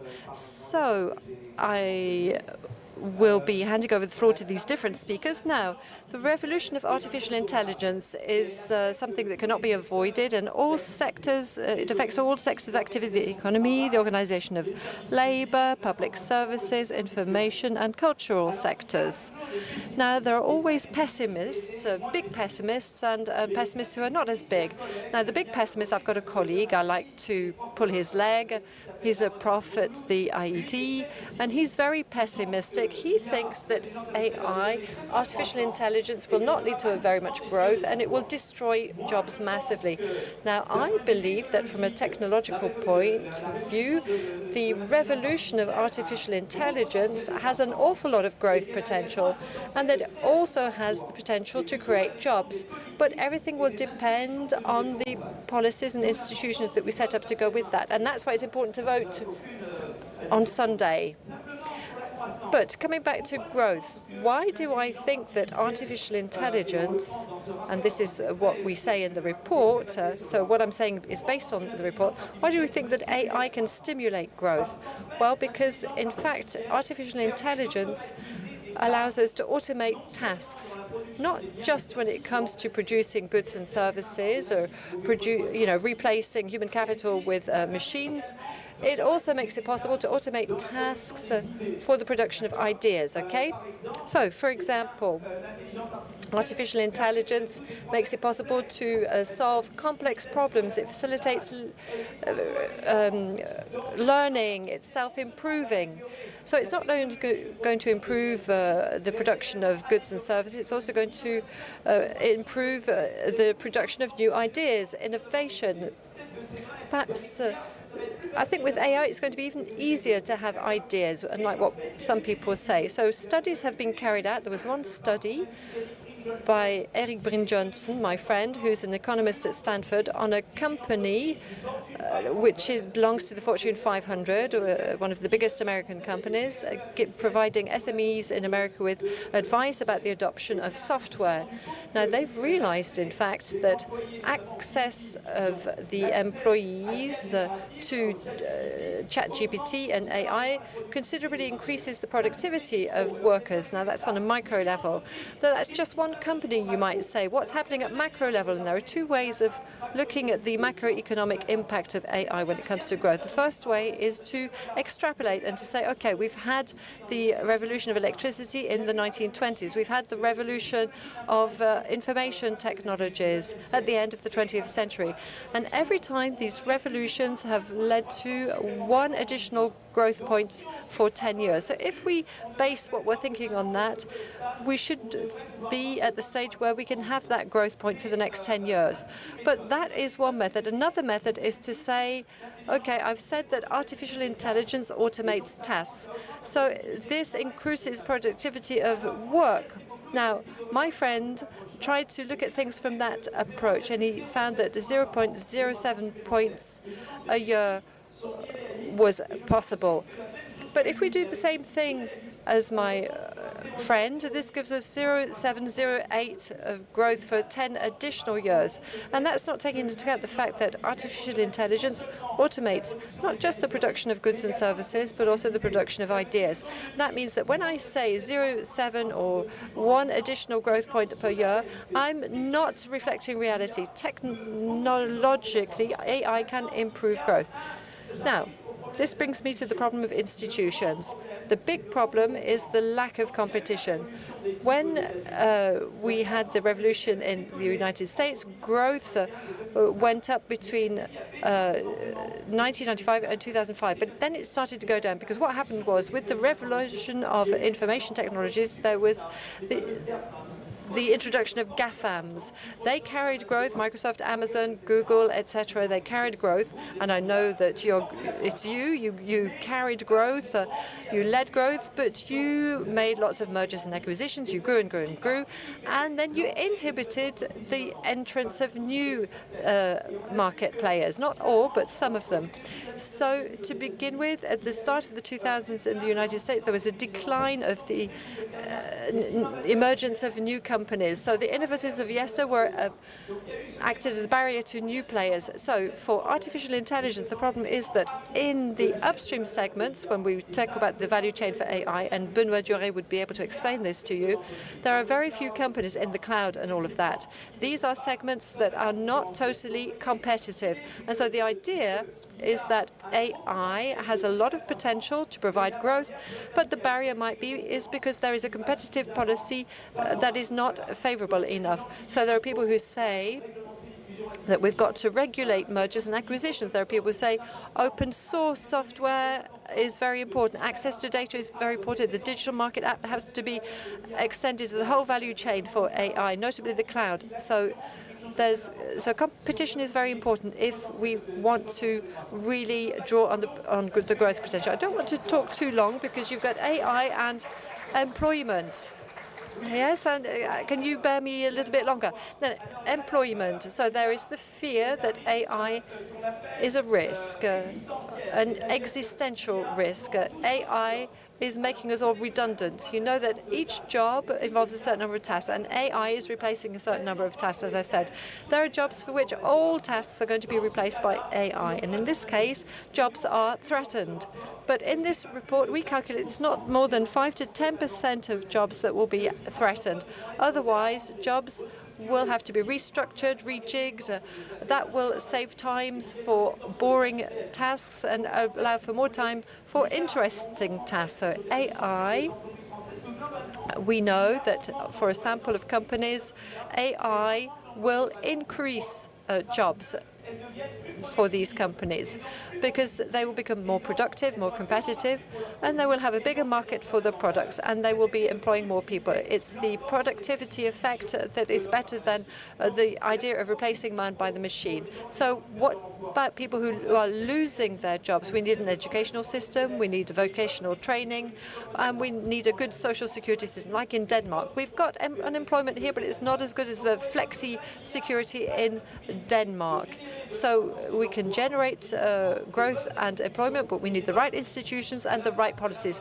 That is my position. Now I'm going to hand over the floor to Corinne. Des potentiels de l'IA. Désolé. So, sorry, I was a bit long. So I think we're all getting very tired.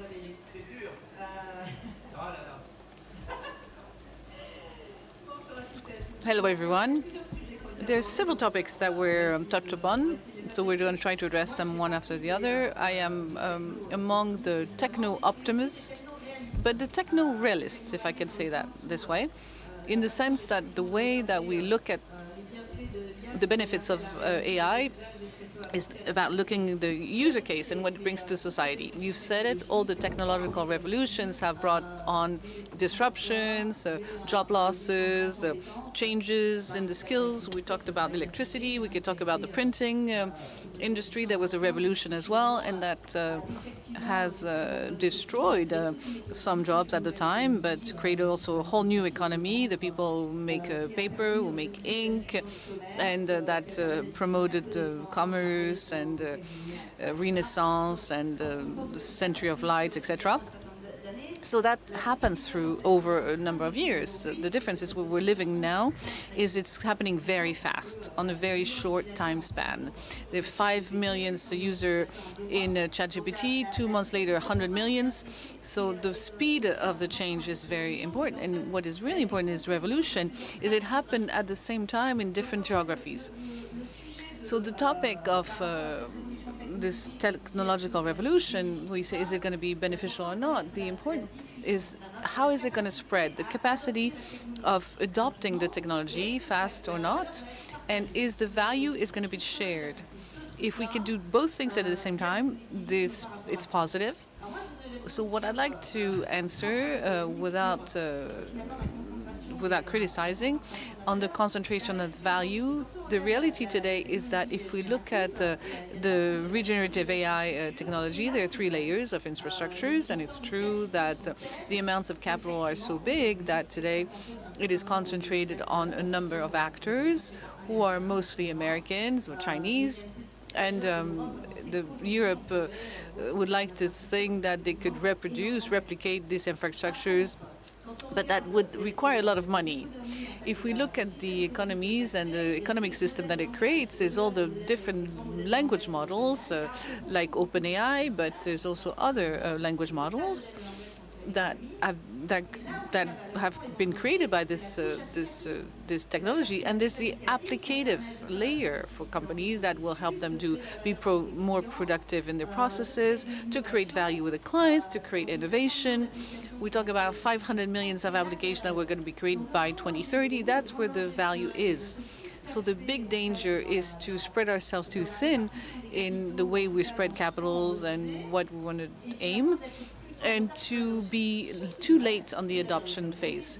But what remains today, and I'm sure 48% for companies of regenerative AI, and versus the US, 79%. So we're lagging behind, of course, and we need to work on concrete user cases, and encourage companies to look into it. And also the topic that you haven't mentioned that is in the report is skills. Skills is a very important topic because we realize that it's about education, it's about student skills, it's about retraining professionals who will see their job impacted, and we need to train again. And you mention it. So the real topic of focus must be there on circulating user cases of companies and get them all on board, because we realize today is the same divide that we had on other topics between the big groups that are going to go there anyway, and because they're global and they can afford it, and the small companies where the rate drops to 15% of adoption. So it's about competitiveness, sovereignty, because re-industrialize involves sovereignty. And I see it as an opportunity if we act pragmatically on the user cases and what we need to concentrate on. Maybe I spoke too much, but 2 other points that I'd like to make is beyond all that, if we place ourselves, if we look at the macroeconomic, there's some companies where energy transition, there's so many parameters and data and equations that the human capacity to fix them is not there. So it's also an opportunity to be able to work on that. I give you an example. For example, the wildfires in California with the regenerative AI, you can make a better prediction, and you can have a better positioning. You know exactly where to place the firemen, so they can intervene as quickly as possible. It goes the same way with all the weather forecasts. This is a domain that requires a lot of data, is health, and it can be very, very helpful for health, discovering new molecules, the capacity to treat diseases, major diseases. So on those topics, the example with the RNA vaccine, the fact that we were able to put it on the market very quickly. So I am an optimist at heart, but I am realistic at the same time, because we have to be pragmatic on what we need to do and what we should focus on. We've talked about data, and we want to facilitate the access to the health files. And we recommend that we don't need any more authorization to have access to the health data, because there are two fundamental input for AI is data and the calculation speed. So we need to have access to data very quickly. And that the CNIL becomes an innovator and gives authorization. It's going in that direction. So data and calculation power. And I think, do you think we need to work on the calculation power in France? Yes, of course. And that's why it's important to have made some investments, and we're making investment. But if you want to talk about the quantum subject and all the quantic, it's going to be on those fields that are huge in terms of data treatment. And there are needs for research, for investment, and we need to helping research in France as well. Charles.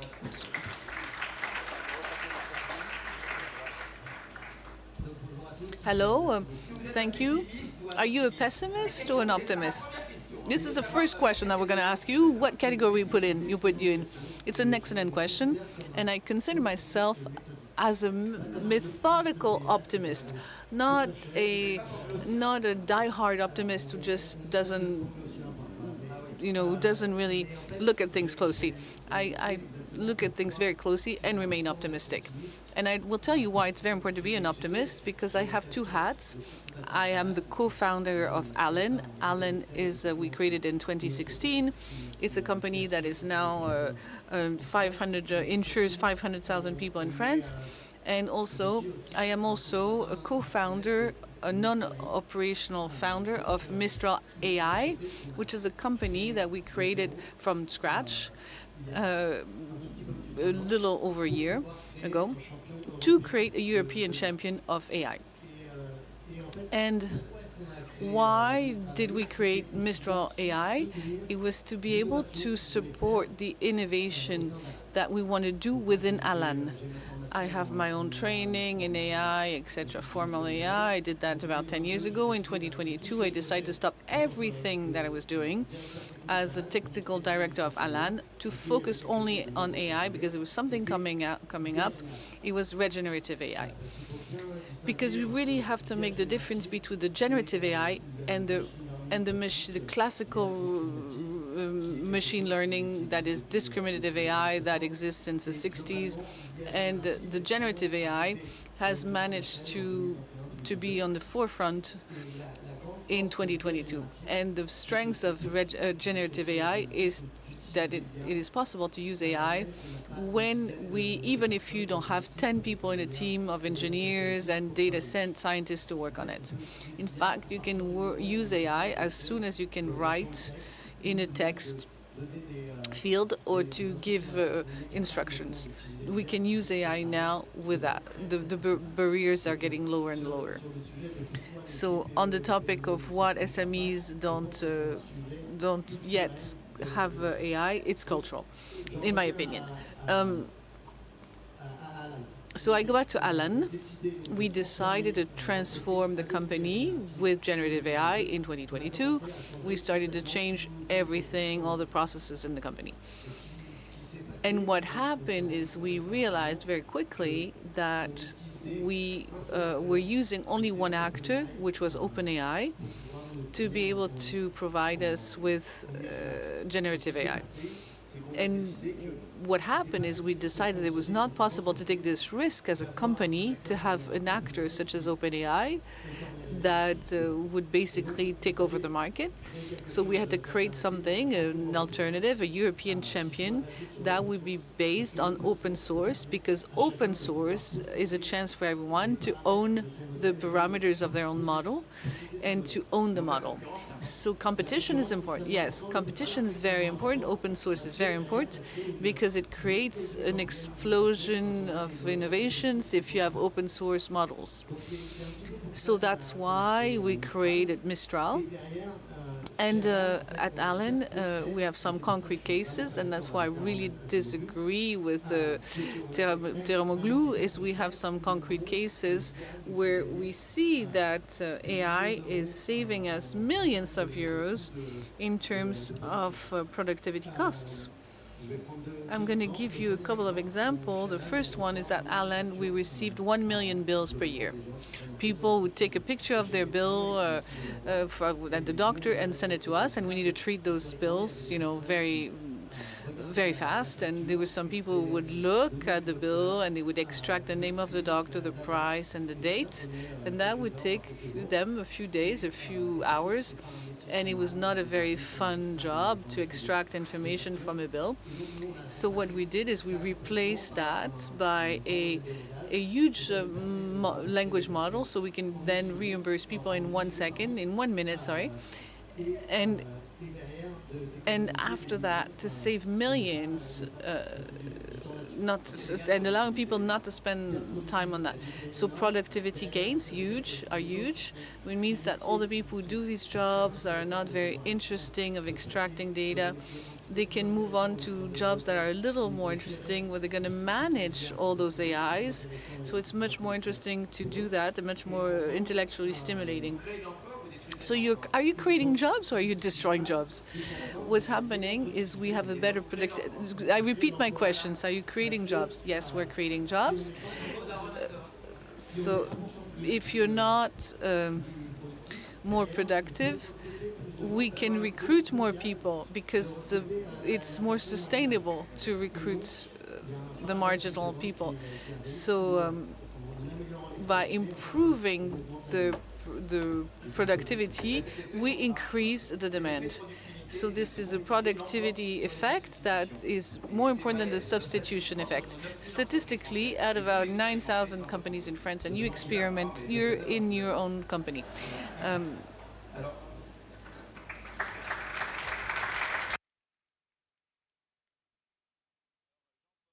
Jean-Paul? Optimist or pessimist?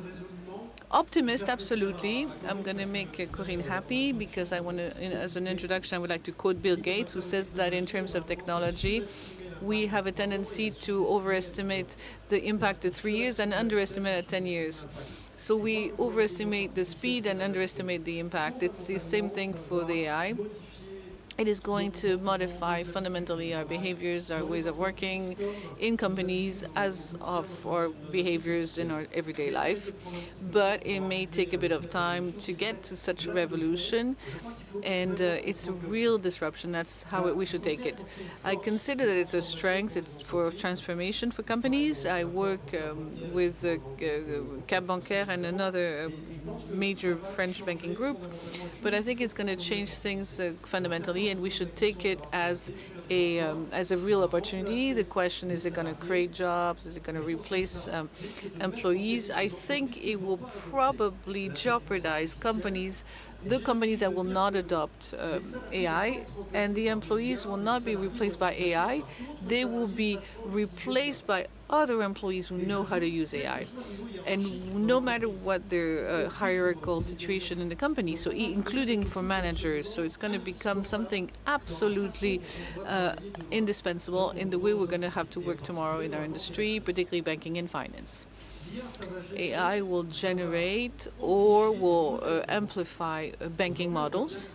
Today we can see that there's some digital banks that are trying to do as much as possible with technology, and we can imagine that tomorrow the technology is even going to amplify this trend even further. We have the models in France of banks that bet on the complementarity between the technology and AI and the human side on the other hand, with a belief that more AI for more humans. The question is behind it is who's going to make the choice? Am I using AI to decide and to address the client's needs to the end? Or am I using it to help the woman or the man who works in the bank to have the best information possible so he can act as a manager, so we have to add on to that the carbon footprint, the environmental side of things, but that's part of what we have to do. I am fundamentally convinced that the model that will integrate AI and human responsibility is the model for the future in our industry.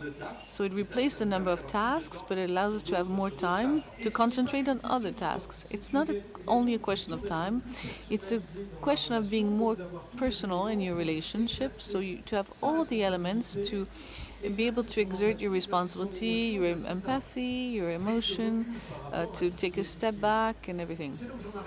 And that's where I would like to get to the third dimension, is how can we integrate both, and how can we make sure that we have staff, that is, the employees that are even more into the human relationship thanks to AI. This is not easy, so we'll have to invest as much in technology as we do in human support, because we'll have to change our recruitment criteria, our assessment criteria, our management criteria, because there's a big risk to see some employees that could protect themselves behind the answer provided by AI, not to exert their human responsibility. And that's the contrary that we want. We want them to be spending less time in the strictly analysis task, because that will be done by AI, but that they could exert more their responsibility and their human capacity. That's what we call the soft skills. How can we say that AI is going to enhance soft skills, or relationship with others, etc.? In the job, there's a lot of talk about soft skills now. This is what's going to happen at the condition that we're capable to put this forward and to advance our management styles and how to manage our employees.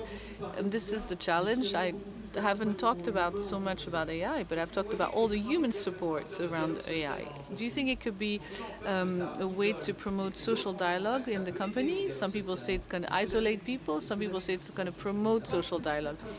Do you have a vision? No, I don't particularly have a vision on this particular topic. I think that everything that can be done to support AI-backed analysis is a good thing. Thank God AI will allow to have analysts that go faster than what humans can do. Machines, since the history of man, have been built to be more powerful than men. Otherwise, it's not useful. Well, Deep Blue would beat Kasparov at chess, you know. It was 20 years ago, 30 years ago. And then it was Google who beat the Go champion. It's not a big deal. Tomorrow, AI has a capacity of analysis that is faster than the capacity of a human. But you will never compete with a human emotion skill. What Raphael Enthoven said about the philosophy paper, and he made a difference between what AI can do and a human can do. You have to keep this in mind, and you have to really imagine how we can be more human thanks to AI. Thank you very much.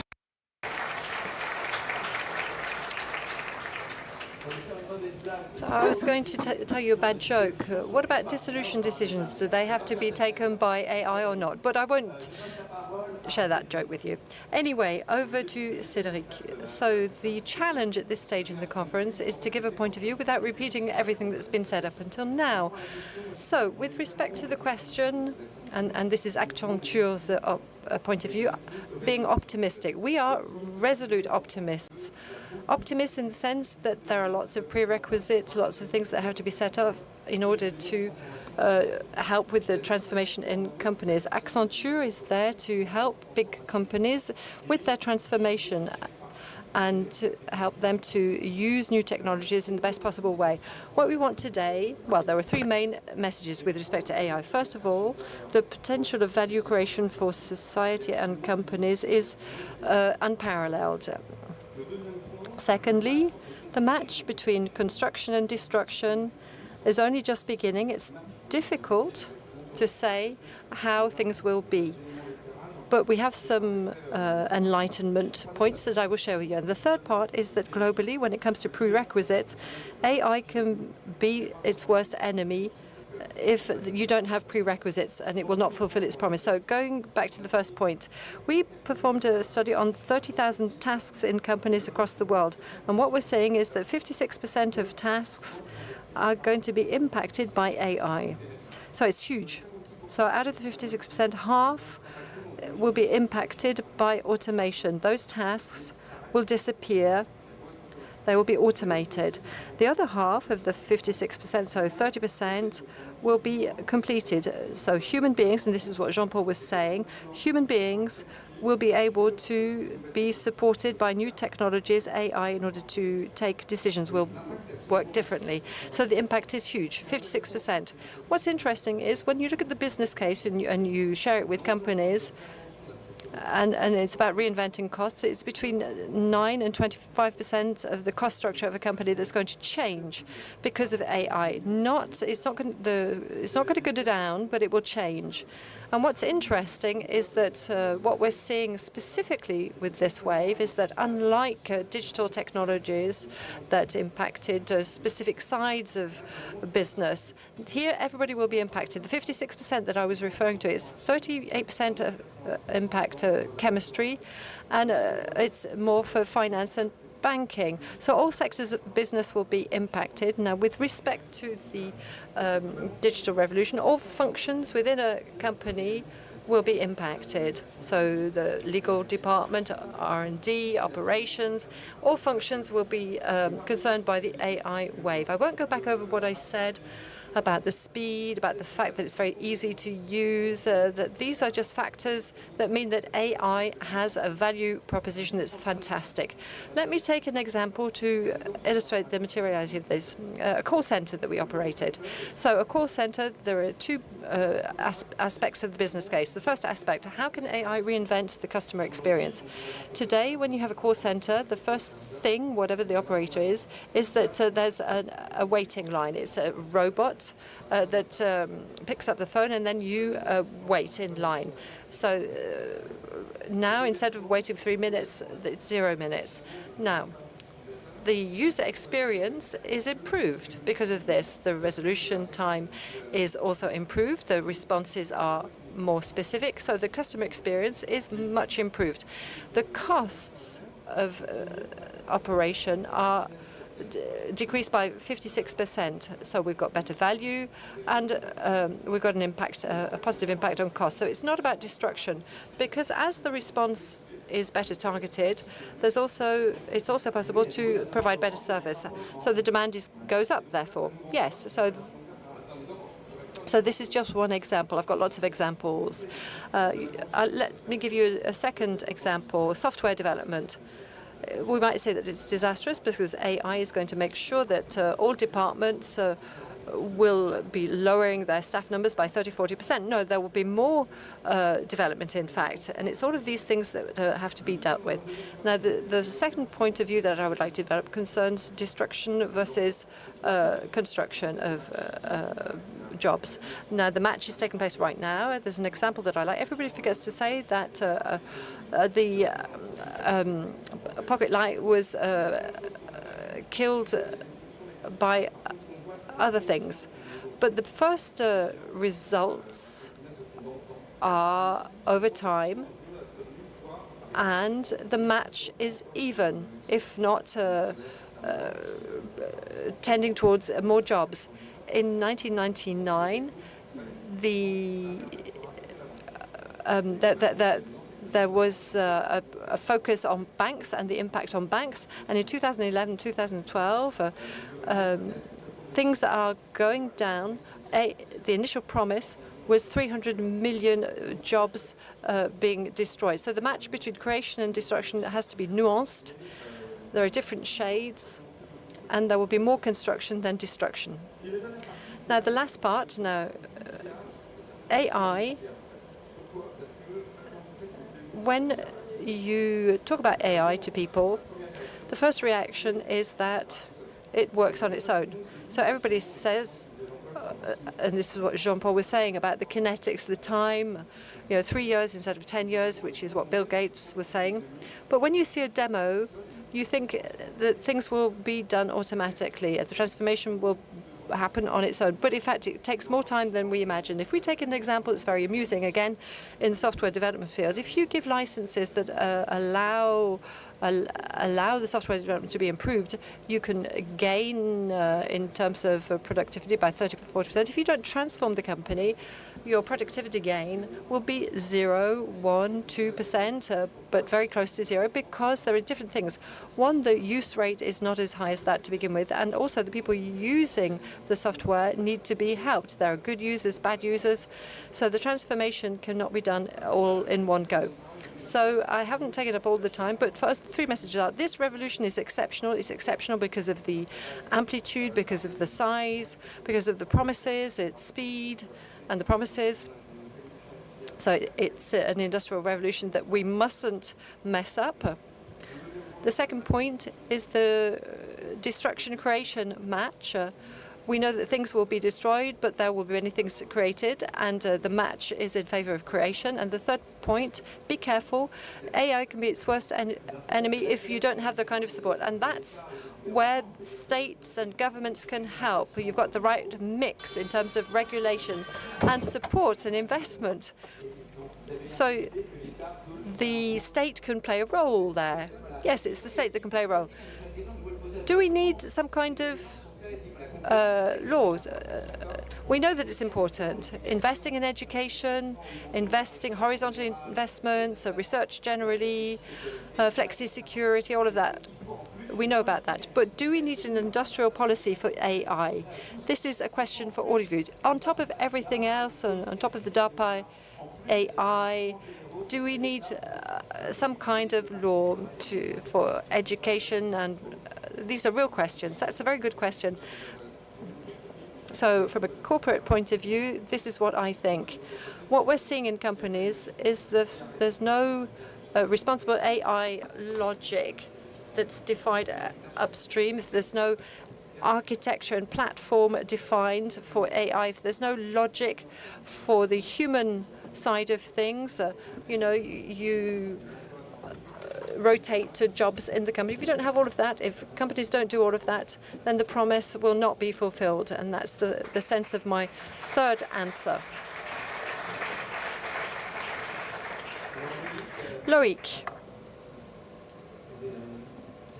Loïc, you're the last, but not the least. So pessimists. I think I'm the 6th optimist. So we're 2 days away from a dramatic election in France. It's going to be absolutely terrible. Everybody's depressed. It's the only session where everybody is going to go away cheerful and saying that, oh, life is good. It's very optimistic, this session. Yes, when you add your energy on top of the rest, well, yes, certainly everybody's going to be cheerful.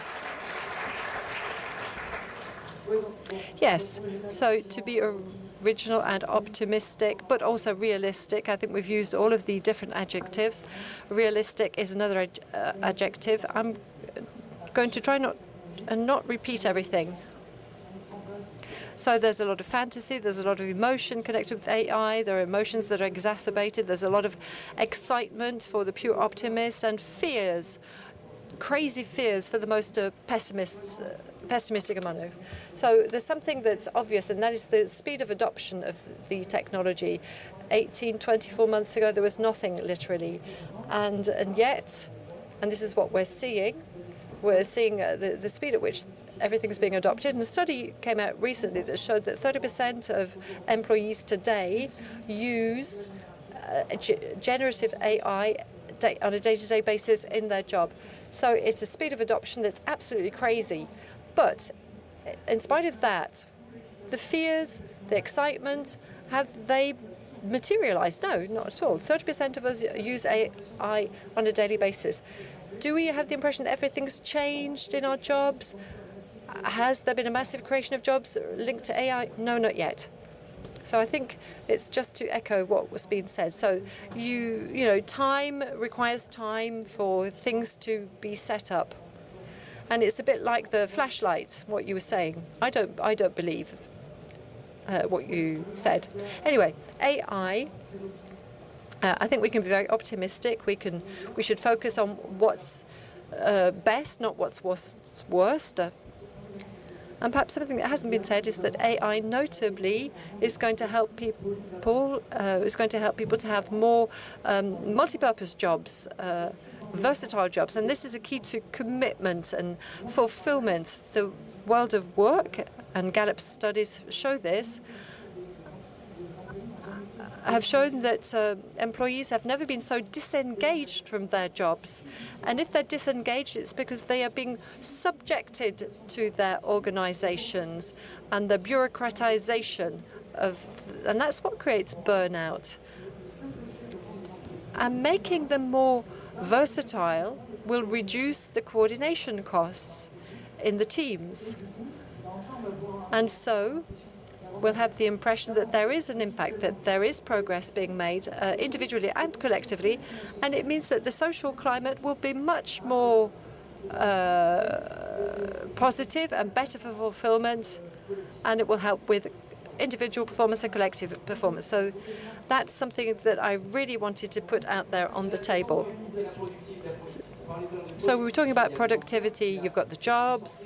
Do you think that productivity is increasing thanks to AI? Is this something that you've felt, that you've seen in your company, that AI, that we're stimulating growth and productivity? Absolutely. Yes. How do you measure the growth in productivity?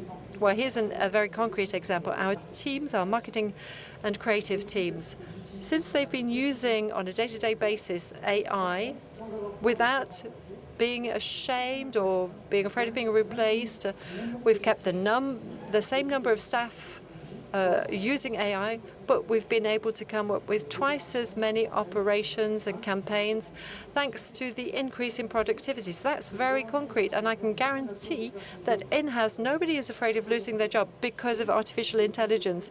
And there's a kind of euphoria, how can we go stronger and how can we move faster for our customers? Again, who is asking for this? This comes back to the 30%. It's being asked for by the employees themselves. They themselves want to have a sense of a bigger impact. They want to produce more.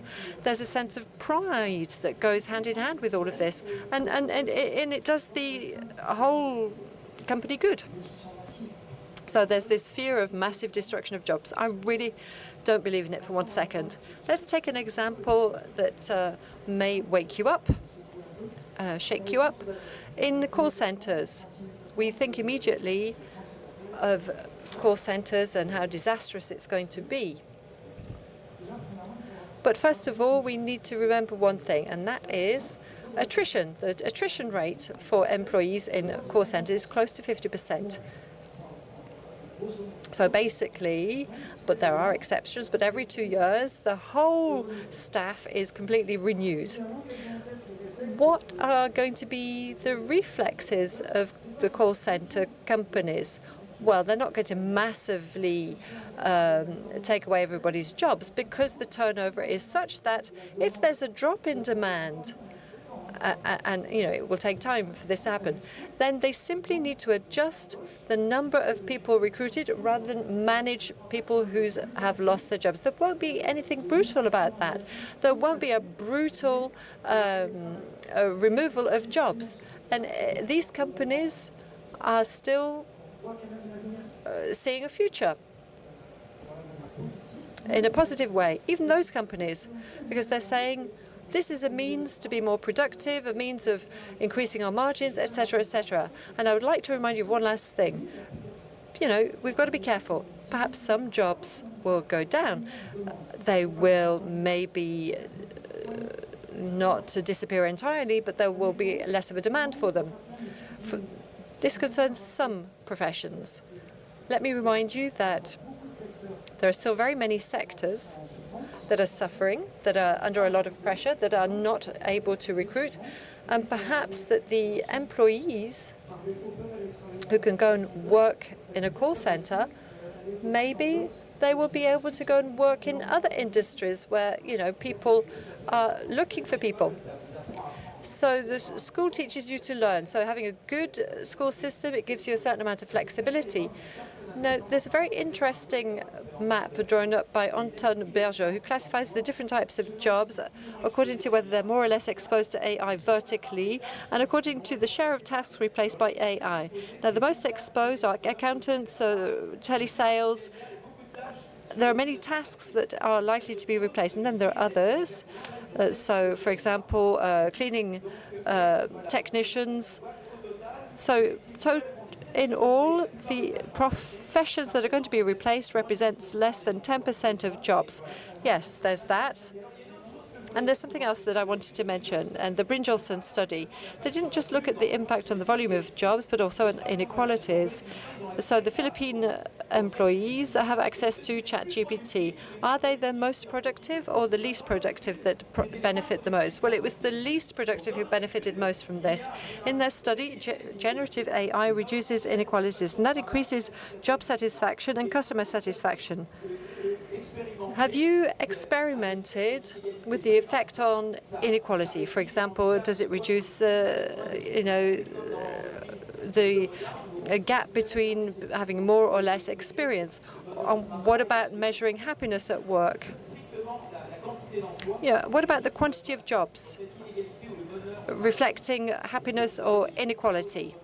Do you have something that measures that? Perhaps Corinne, do you have something like that? We carried out a study like this. It's an index, basically, on the relationship of 30,000 employees to their work. There's a subject with respect to well-being at work, the ability to be creative and have free time. For the first time, there's been productivity from white-collar workers. There wasn't much productivity from white-collar workers in the past, but there's also been a lot of overload there because there are fewer admin assistants. So there's the freeing up of this contribution of well-being, and generative AI can channel that research, summarizing information. So well-being at work is a good subject, and this is something that's being adopted by companies. And there's the question of attractiveness as well. Well-being is important to attract people. And there's something else that's important. You talked a bit about it, the subject of, rehumanizing relations. For example, if we take the doctors that we were talking about, there's Nabla, allowing doctors to automate all of the reports, all the admin work. Yes, there's an overload for doctors too. Yes, they're overloaded. And what about emergency ward workers as well? This is going to rehumanize the relationship with others. Now, the last point with respect to the divide, we talk about the social divide, and that's what we're seeing definitely at the moment. We've talked a lot about the digital divide, those who have access to digital technology or not. With body language, you can talk a different language. You can be illiterate, but because it's your natural language, you can have interaction with a public department. The subject of adoption is a real good topic. It's about reducing the social divide by providing access without having all the knowledge of the processes, the language, etc., to have access to state departments. That's a good topic. You were talking about industrial policies. How can public departments be exemplary? Yes. How can they set an example? But also by providing services to citizens, because the Dole office would work better, wouldn't it? Yes, France Travail, this is something that they're taking on board.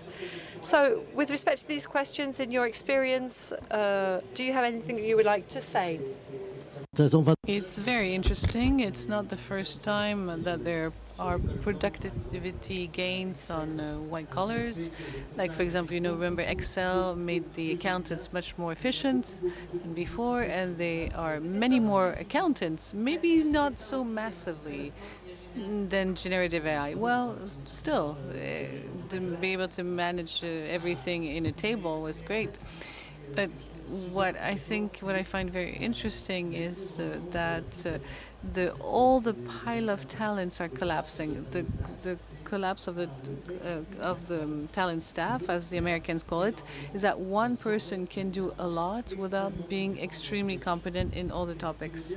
So that means that teams that would before could have 8 or 10 people, and even before 100 of people, they can be teams of 1, 2, 3 people. And that means that we will give more power to the persons. And there's an American economist, David Ota, who said that it would create a new middle class because we will be able to have jobs that for which you need to be extremely qualified, like a doctor or a lawyer, that will be practiced by people who will be just a little bit less qualified, like a nurse, a paralegal, and will have the same impact because they will be supported by AI, while they still know when AI is not right. So this is something that is very fundamental here because it is going to change completely the social relations. So it could stop this polarizing trend that we have in France at the moment. I don't think it will reduce inequalities, but it will transform them. They will still be the ones who don't want to adopt technology, and they might be lagging behind. And those who will have adopted the technology from wherever they come from, they will be able to be leaders of the economy of tomorrow. But the question is really, how do we make this cultural shift of our societies to be sure that the largest number of people can take the right turn of AI? Maybe 3 points very quickly to complement what you said. The first one is it is absolutely fundamental. We shouldn't wonder if we should deploy generative AI tools or not. It will be integrated in all the tools that we'll have, and we'll have the tools with AI anyway. And the question wasn't asked about when we had our first laptops or any bureautics tools. It's a tool to attract talents. It's a tool to deliver well-being in the workplace.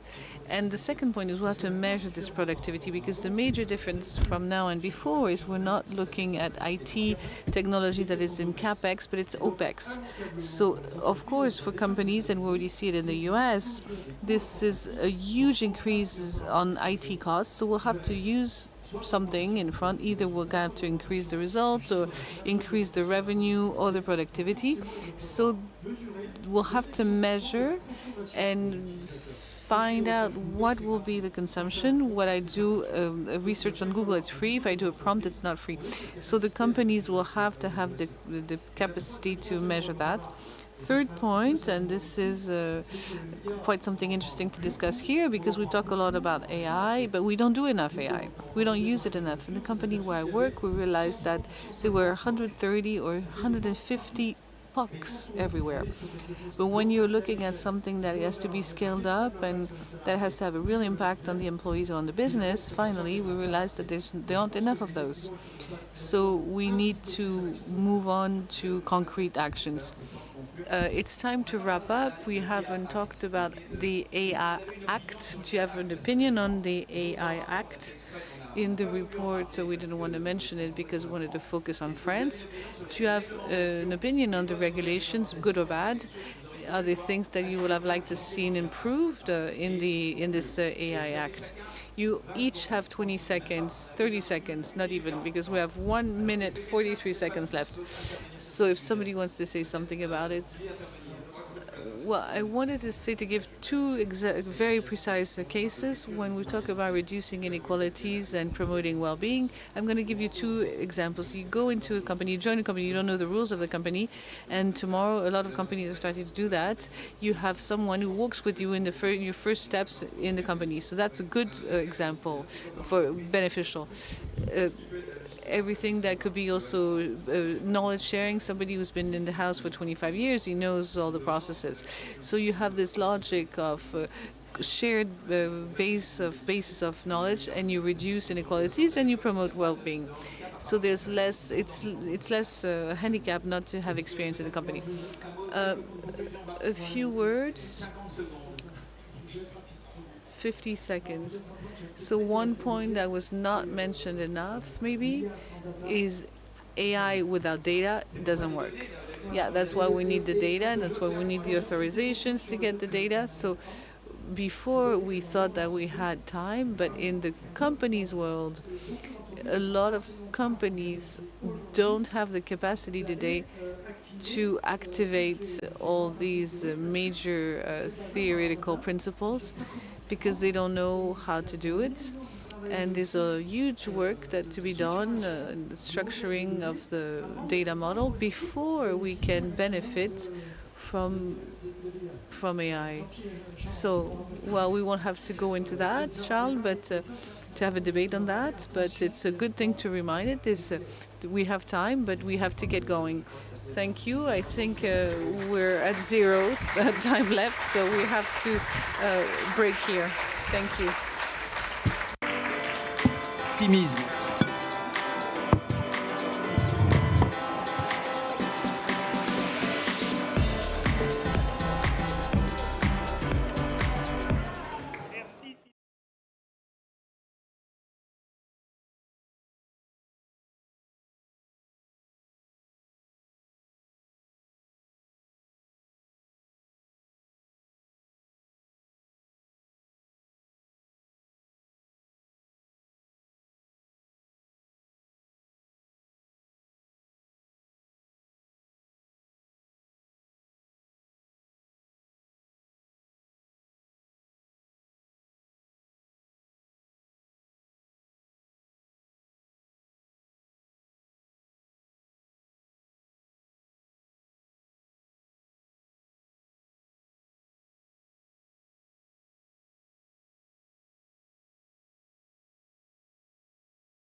Bonjour, bonjour et bienvenue à cette Good afternoon, everyone, and welcome to a session which could have been part of a debate during the European elections, but we didn't talk very much about it, which is to do with enlargement. So I'm going to just introduce the people who are here with us, just remind you a couple of things, and just say that in 2012, the European Union received the Nobel Peace Prize because it had managed to make the European area into a place of prosperity and peace with this successive enlargement policies. So we went from 167 million, a population of 167, to 450 million today.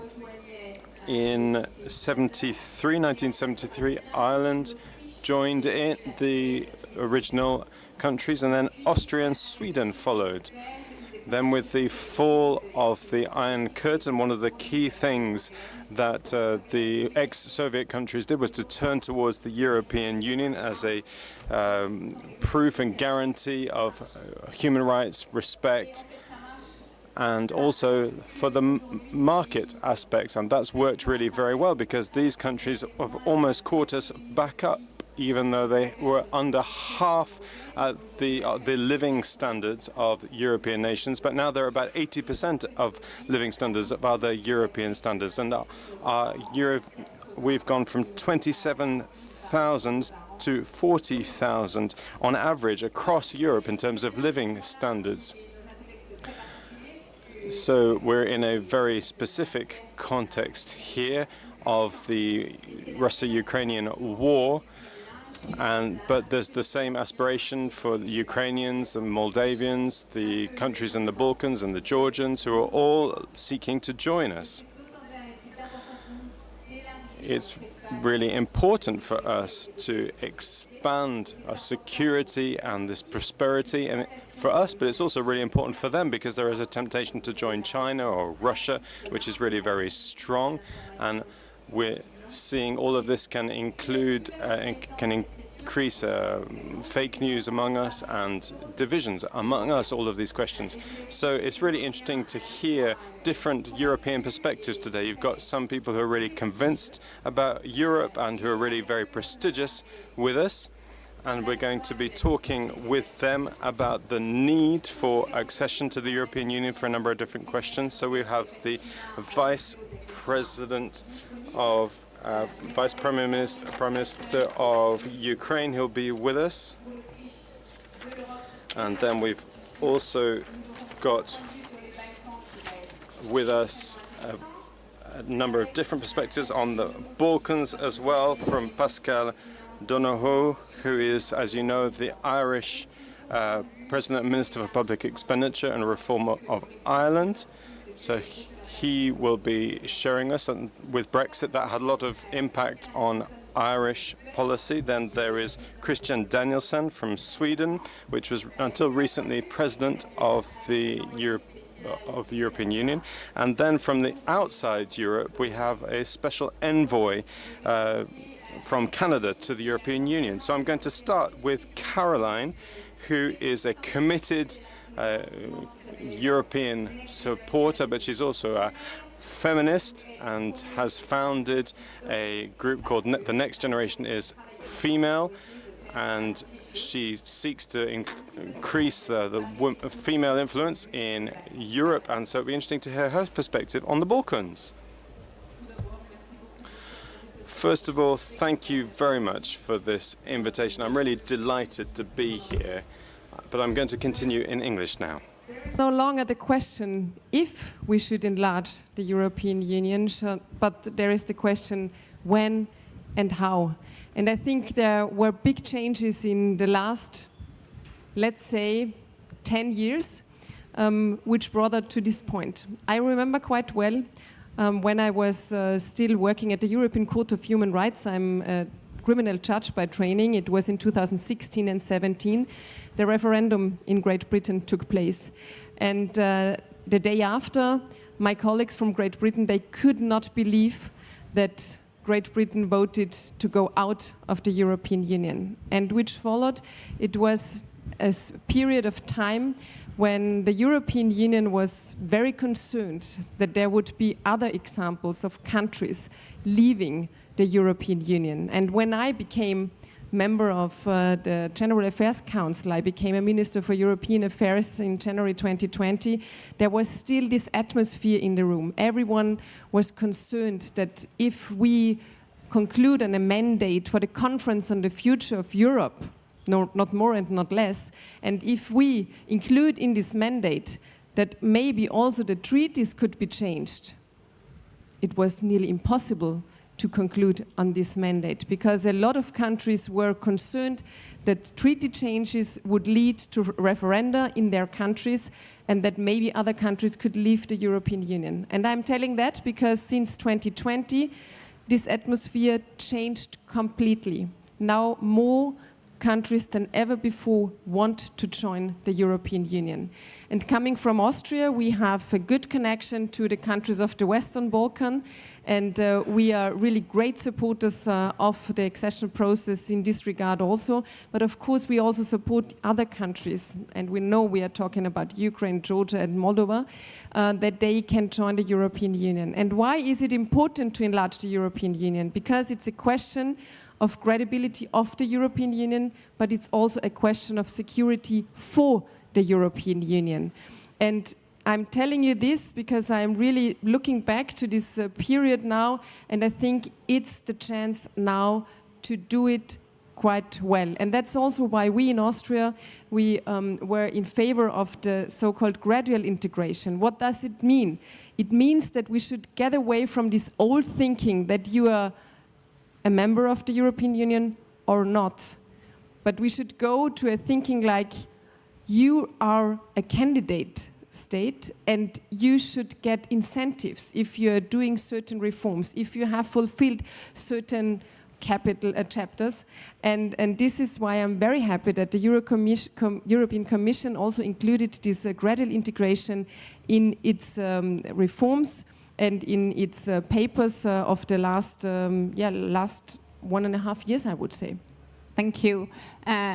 Nous avons maintenant Olga Stefanishyna, qui est donc la vice-première ministre ukrainienne, qui est en charge de tous les travaux d'intégration dans l'Union européenne. Enfin, en tous les cas. We've now got with us the Vice Prime Minister of Ukraine with us. Thank you.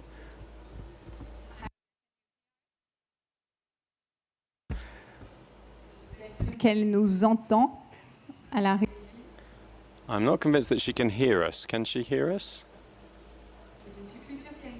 I don't even think she can see us. Perhaps if Pascal speaks, she'll come back. So as you know, Pascal has played a really key role in the integration of the European Union, and he is the person that's been involved in most of the working with the financial crisis. Ireland has joined us very early on in the European story, and so he'll have things to say about enlargement, but also the opportunities and the difficulties.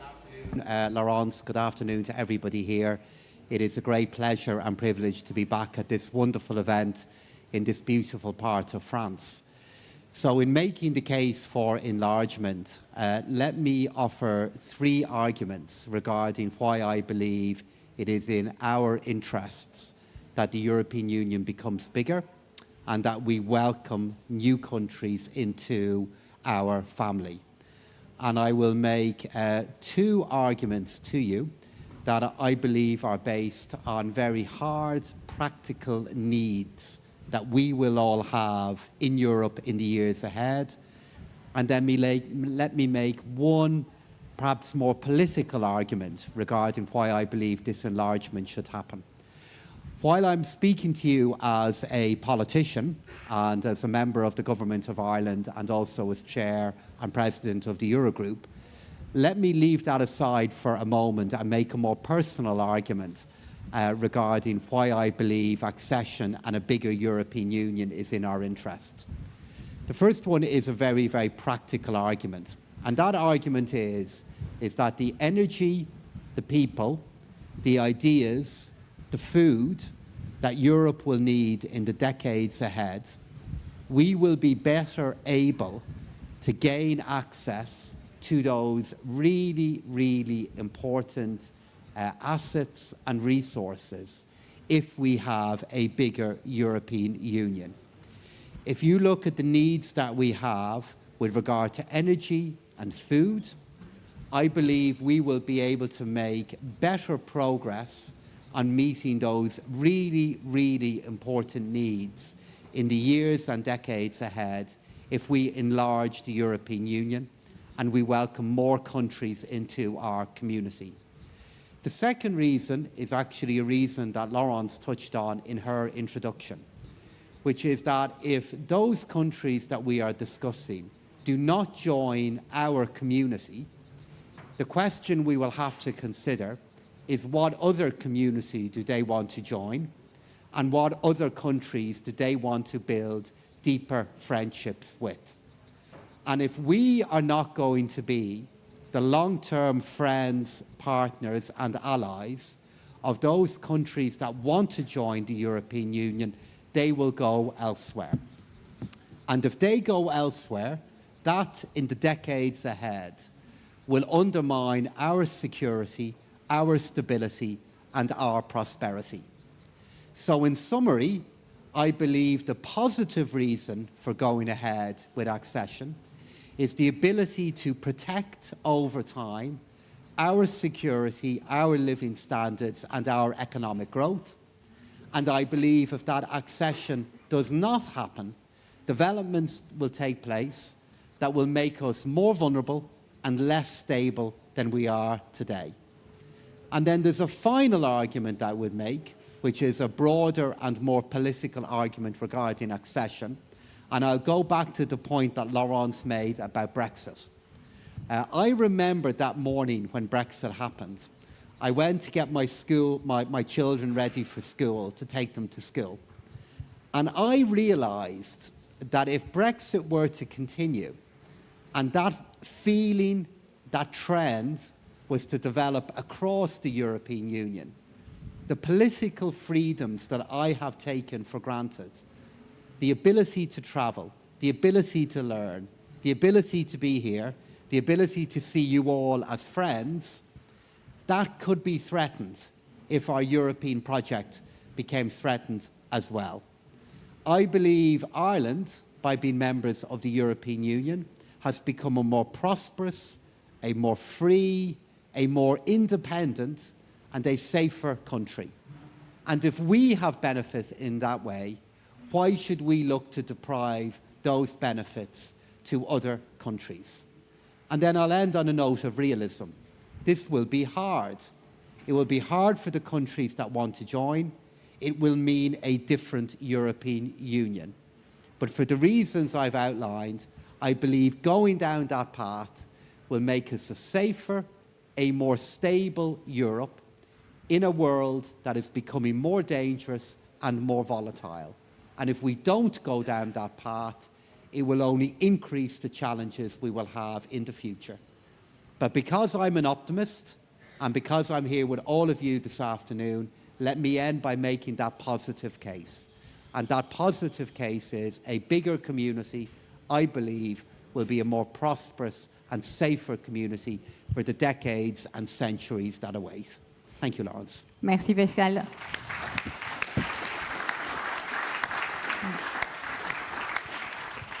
Pour ne rien vous cacher, avant d'entrer ici. So just to be completely transparent with you, before we all came in here, we were talking about our children. All of us have children, one child, two children, 3 children, I think. And so why do we want to talk about Europe? It's because of the future of our children. And so thank you, Pascal, for talking about this. Just to come back to what Pascal was saying, Christian might come back to this. It's not always easy to integrate other countries, and it's not necessarily easy for them either. There's a lot of reticence about change, even though we know in the long term it will be beneficial. And so perhaps, Christian, you might want to say a couple of things about what we need to think about so that everything goes well. Yes, definitely. First of all, I'd just like to say is that what has been said is really very interesting. The case that has been made is not given sufficiently and not often enough. We need to talk about this real interest, the real value. We have a choice. We can export stability or we can import instability.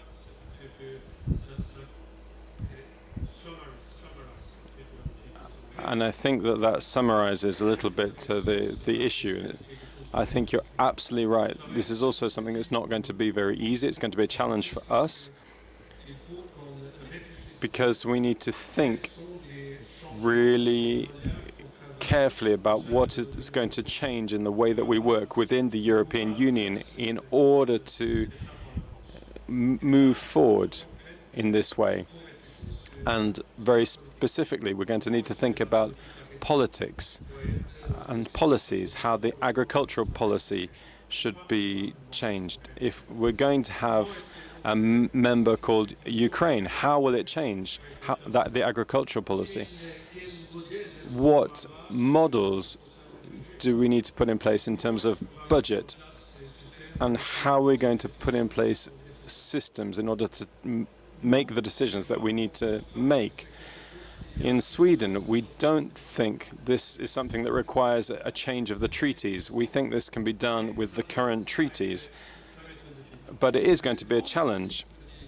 But the key challenge for member countries is to do what you have done, is to understand why it's really important and to convince public opinion about the value of accession. I think in the audience here, I think there must be some people who are a bit skeptical about the idea of enlargement. But that's a challenge for us. It's a challenge also for the candidate countries. It's a real challenge, but it's very clear. Here we need institutions that can guarantee democracy, guarantee the respect of human rights, and also guarantee the rule of law. So corruption must be dealt with.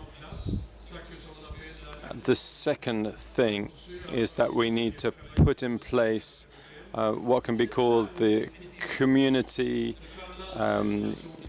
benefits, community achievements. This is not something that's small.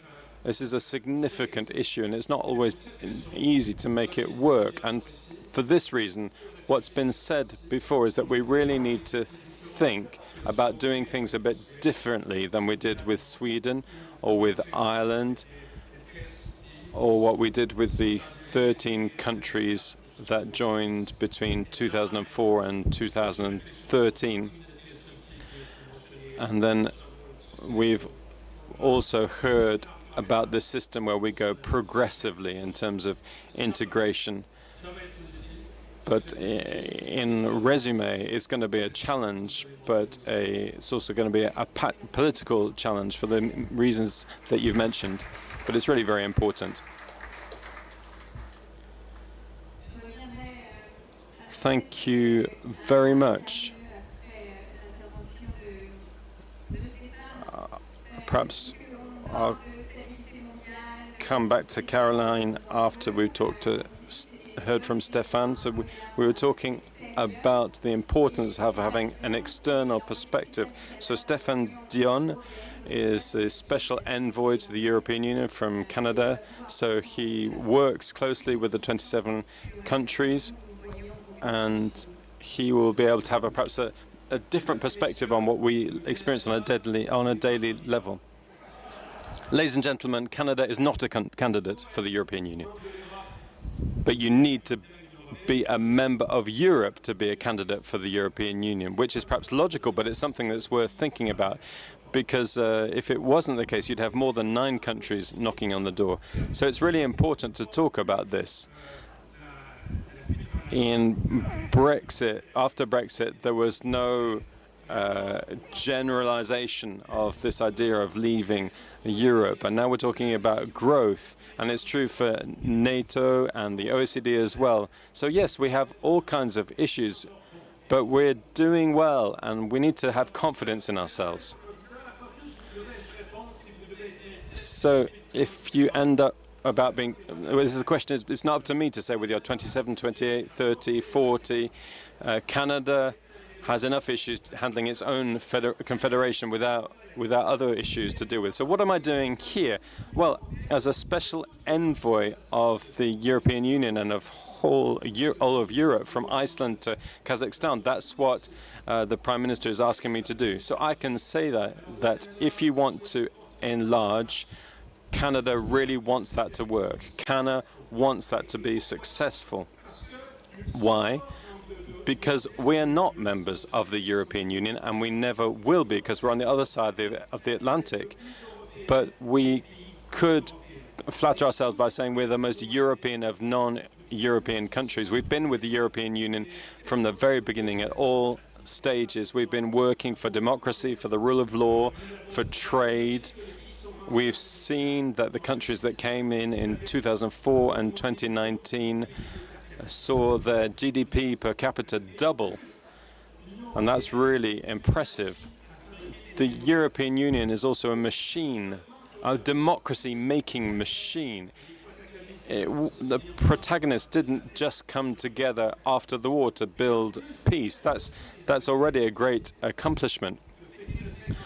But we've just had the 50th anniversary of Portugal coming in, and the Democrats in Europe wanted to come together to move democracy forward. When I go to the Balkans, in the Caucasus, in Western Europe, everywhere I go, this desire to enter the European Union and to hit these criteria of democracy, of good governance, of anti-corruption. These are all values that we share. So this is really important. So this needs to work for these countries, but it also needs to be a success. It needs to work for everyone. We want a European Union that is cohesive and that works well.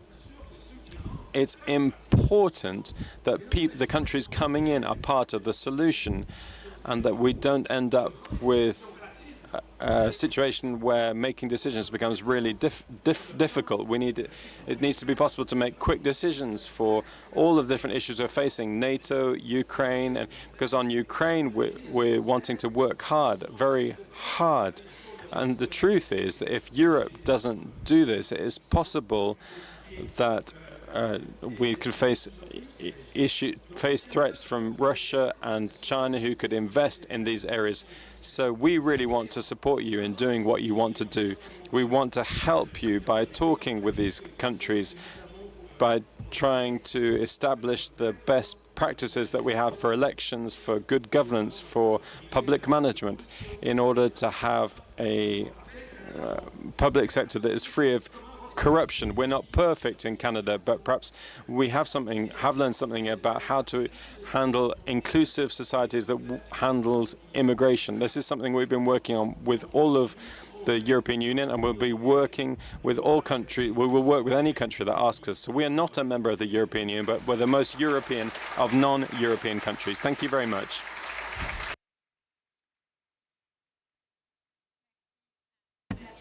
Thank you.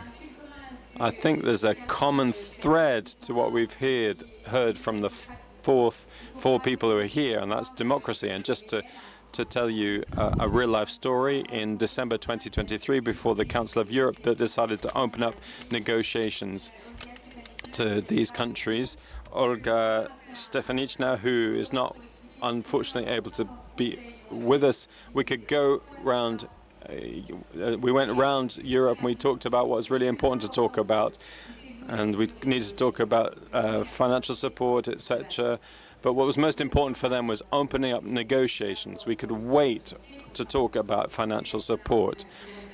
So people are coming to Europe not because of financial support, but because of democracy and freedom. There are countries that we've made to wait for perhaps a little bit too long because we perhaps weren't aware of the dangers that we were facing. And these are the Balkans. We found, as Caroline said, among the Balkans, a defender. Oh, I think that Olga can maybe hear us. Can Olga hear us? Olga, can you hear us?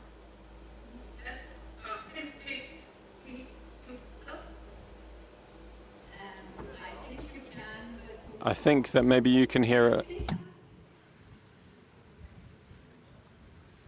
Olga?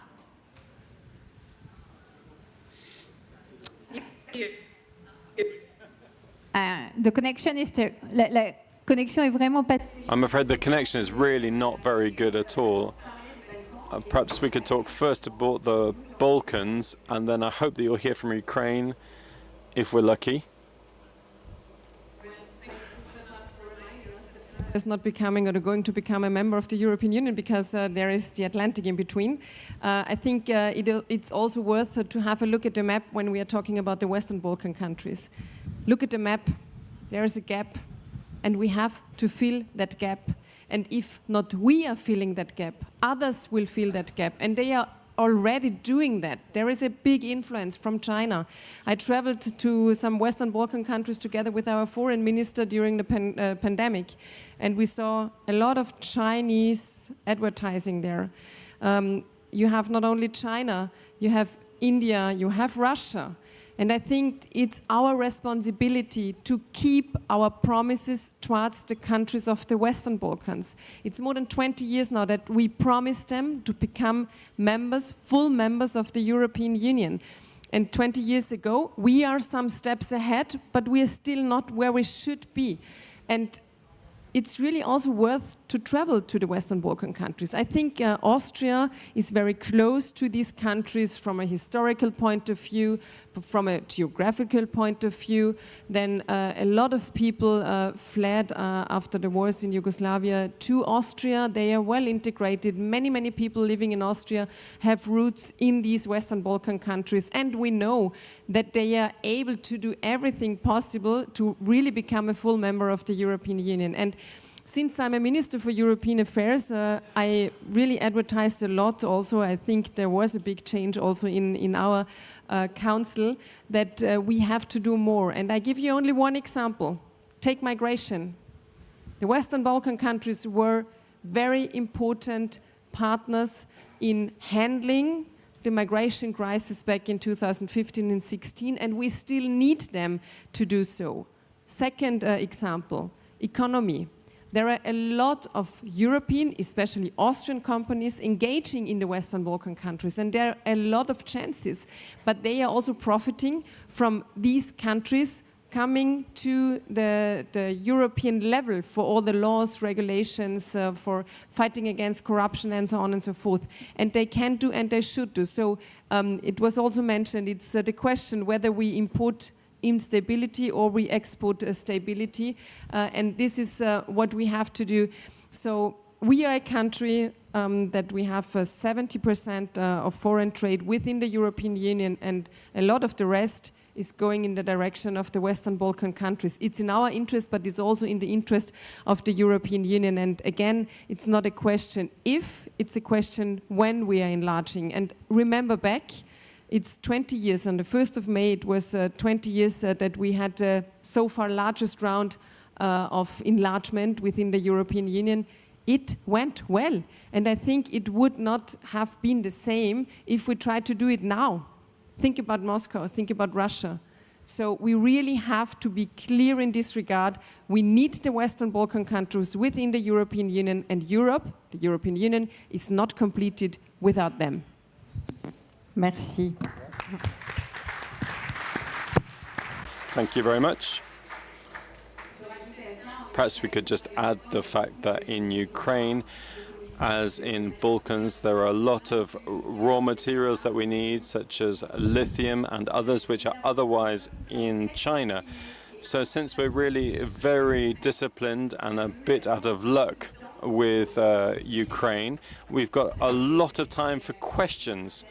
And here you really have a panel of the most active Europeans, so I hope that you're going to ask them some questions. Who would like to start us off?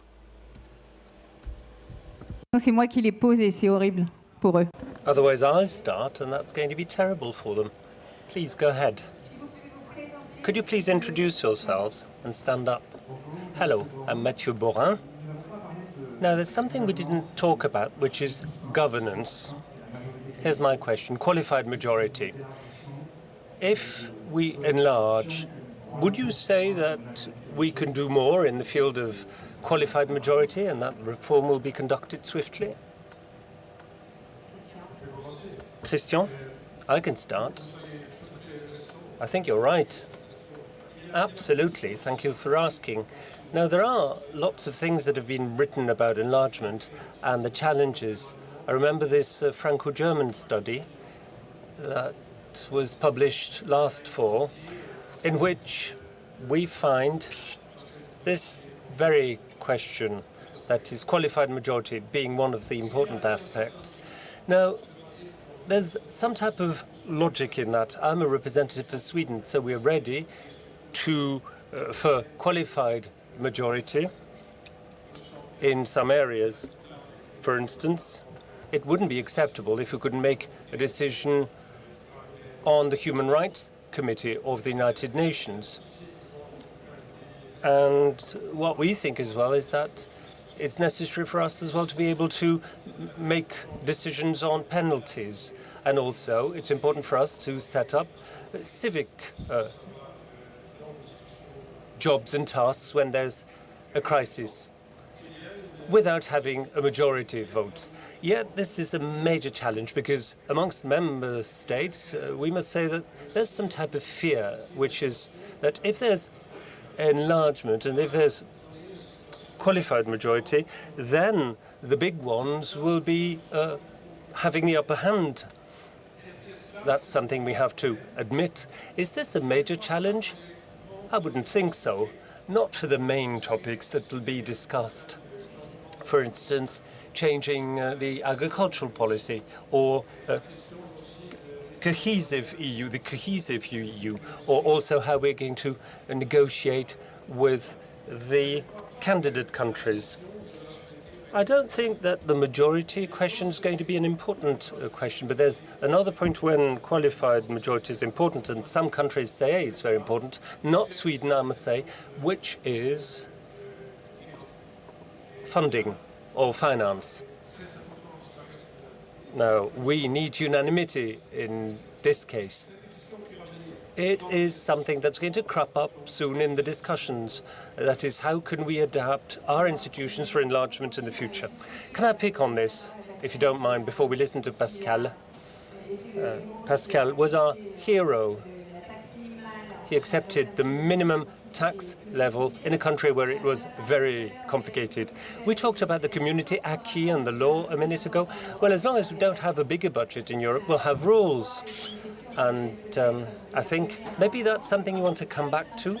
But if the only instrument that we have in Europe is standards and not really a genuine budget, or the budget is not enough, it doesn't suffice for enlargement, then we'll be running into difficulties. That's my first point. The second question I have, because they're shy in the room, and you'll have time to think about this, because first we'll listen to Pascal, is where are the borders of the EU? Pascal. To think about where the borders are of the EU while I'm answering Matthew's excellent question, which we should have addressed. It's a really important one. And I would just make two brief points on it. I think we underestimate how many very important political decisions are already made through qualified majority voting and don't require unanimity. And I'm not suggesting you did in your question to us, but so many sensitive areas are already decided through qualified majority voting in the European Union. And an excellent example of it, and a very recent example of it, is the new Nature Directive from the European Union, which was agreed through a qualified majority vote. And that was a very sensitive decision in Ireland and in some other countries, but ultimately a decision was made on it. And there are some areas where require unanimity. I think those areas might decrease. I'm not sure they're going to decrease significantly, though. And what I would say there is we underestimate how much progress we make at times, even though we require the support of all member states. And I look at taxation, and Lawrence brought it up, which has been a very important area for some countries. Even though we require all countries to agree to a decision on taxation, we have completely reshaped the taxation regime within the European Union over the last 5 years in particular, even though it is the subject of all countries agreeing to it. So all I would say is don't underestimate how many decisions no longer require full support of everybody, and don't overestimate the importance of unanimity as well. And I actually think there will be other harder issues that we will need to deal with that have been touched on by other panelists here as well. Merci. Oui, une autre question. Yes, please. Another question. Another question so that you have time enough to think about EU borders. Hello, I'm Laurent Dublon. I work for Air Liquide. What about those who might say to you that the interior market is not yet finalized, the capital market is not yet finished, defense in Europe poses a number of questions. So these are legitimate questions, I think. How could we look at those? And also, the ethical objective is enlargement, but the question is also to deepen the interior market. Thank you. Who'd like to answer that? Answer, we would say, yes, you're right. The single market is not finalized.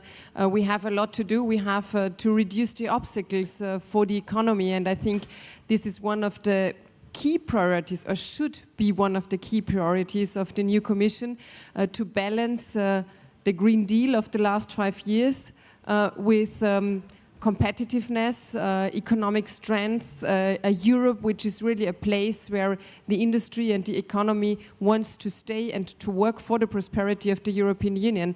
And this is also what Enrico Letta presented in his report, and we also did a 10-point plan from Austria to reduce the obstacles and to finalize the single market. This is of enormous importance for Europe and our prosperity of the future. So let's not wait and finalize it. Sur cette question. Well, as far as this question is concerned, I think it's essential for us to be more competitive and to bolster productivity. I think it's important to improve and to support economy. It is essential so that we can address these major issues connected to enlargement that we've just been talking about. We need to have an economy in motion so that we can envisage enlargement. The two things go together, you see. And then the other question is that of timing. I think that's more or less what you were asking, the timing question. Well, you know, enlargement is a process that's going to be time-consuming. It's going to take time. But at the same time, as was said earlier on, we ought to work on the interior market, or the single market, so that it's more efficient. So we have to think about this. What are we going to do with these countries that will be united on that market, on that single market, which is what we did earlier on in 2004 or 2012. That is, when countries become fully fledged member, they're members of the single market. But this time, what we ought to think about is to have the proper systems so that some parts of the single market or interior market could be open for the accession countries before they become members. Look at transportation. That's the case in the Balkans. Look at energy. It's the same as well in the Balkans.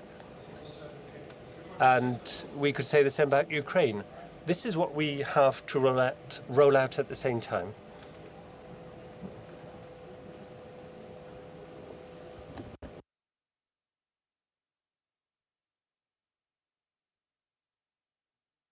Hello, I'm Arnaud Fontaine from the French Development Agency, Agence Française de Développement. I have a question. Why is there a difference between your consensus, because you all seem to agree that we need to enlarge Europe, and the fact that the general public is hostile? Usually this is what we see in our democracies. What's the reason, according to you? Excellent question. That's why I was talking about the borders, the EU borders. I think Someone here wanted to ask a question. We'll take 2 questions in a row so that our panelists have plenty of time to think about their answers. I'm Sophie Sidos. I work for the French trade industry. I have a similar question to ask. Given what's happening in France today, given what's happening at political level, we, the companies, are very much in favor of Europe, but we're worried. You are not French. What would you say about the situation in France today, please?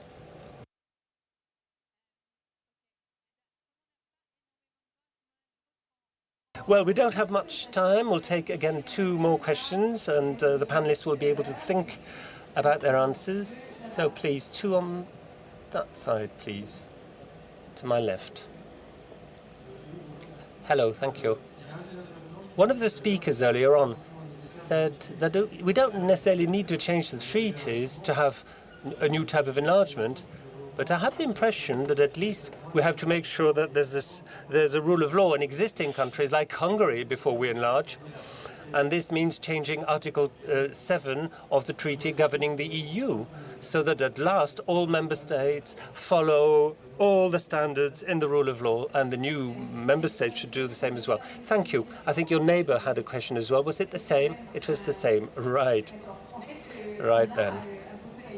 Well, we've done a lot. We've put pressure on Hungary so that they would abide by the rule of law. We've had hearings. We wanted to change their judicial system. We didn't give them the funds before the reforms were conducted. And Christian was kind enough to talk about this. So please read the Franco-German report. These independent people that we asked with Anna Lohrmann, my former colleague, to produce on that topic. Who'd like perhaps to try and answer the very first questions we received? If I go, I'm still grappling with this question regarding the borders of Europe. So I'll try to come back to that one at the end. But I'll deal with the question regarding how we can make the case regarding enlargement and why perhaps it is not a very politically active issue at the moment. The reason why I believe it is not very politically active is many people within our society do not believe it will yet happen. Because it is not viewed as something that is very likely, it is not yet the subject of intense political debate. That then leads on to my question regarding, while of course I'm not French, what is the argument that I would make to a French audience? And I was careful in the argument that I made earlier on, because the 2 arguments that I made at the very start of my contribution were based in self-interest, based in hard, realistic self-interest.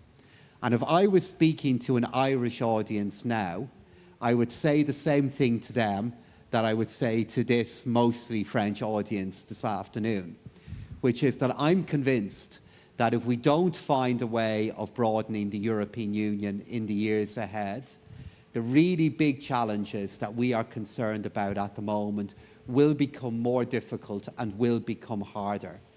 And over time, if we don't broaden the European Union, I believe we will become less secure, more unstable, and potentially even poorer than we would be if we were to go down a different path. I know this will be hard.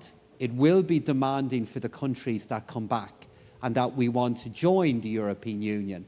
But we are now in a world in which dark forces and threats are growing. And if we don't widen the group to deal with those challenges, we will be less able to deal with them. And then just to deal with the final question regarding the perimeters of Europe, I see Europe not just as a matter of geography. It's a matter of values and a matter of how we work together. Geography matters, but the things that bring us together are deeper than even geography. I believe that Irish independence and Irish sovereignty becomes more effective when I pool it with my friends in Sweden, in Austria and France. And ultimately, that kind of Europe is one I want to see grow.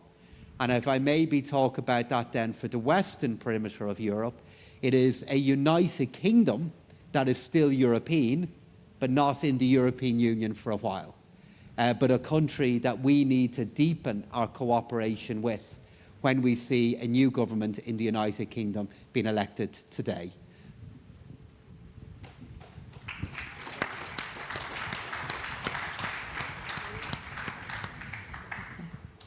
Maybe I could take over from this place, because I fully agree we would lose a lot if we are not enlarging the European Union. But your question in the first row was, why are people so hostile while politicians are advertising for the enlargement?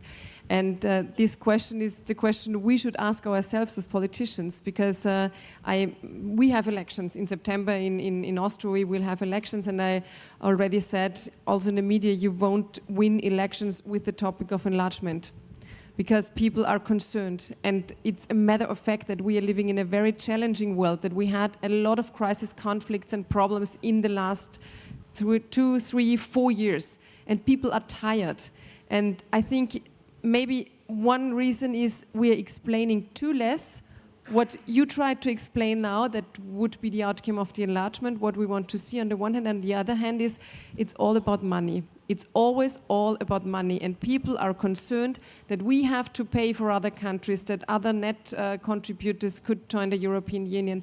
But we should see the efforts, we should see the advantages we are getting if we are enlarging ourselves and creating an even bigger area of security, stability and prosperity. And that's why I love to be here today, and I am really thankful and grateful to you that we are discussing that, because I know that there are countries who are traditionally in favor of enlargement, count Austria in, but also other countries like Croatia, Slovenia, and I could name a few others. And then there are ones like France who are swifting to the ones who are really in favor of the enlargement process, and that's why I think it's the right lieu, the right place to discuss this topic. Thank you.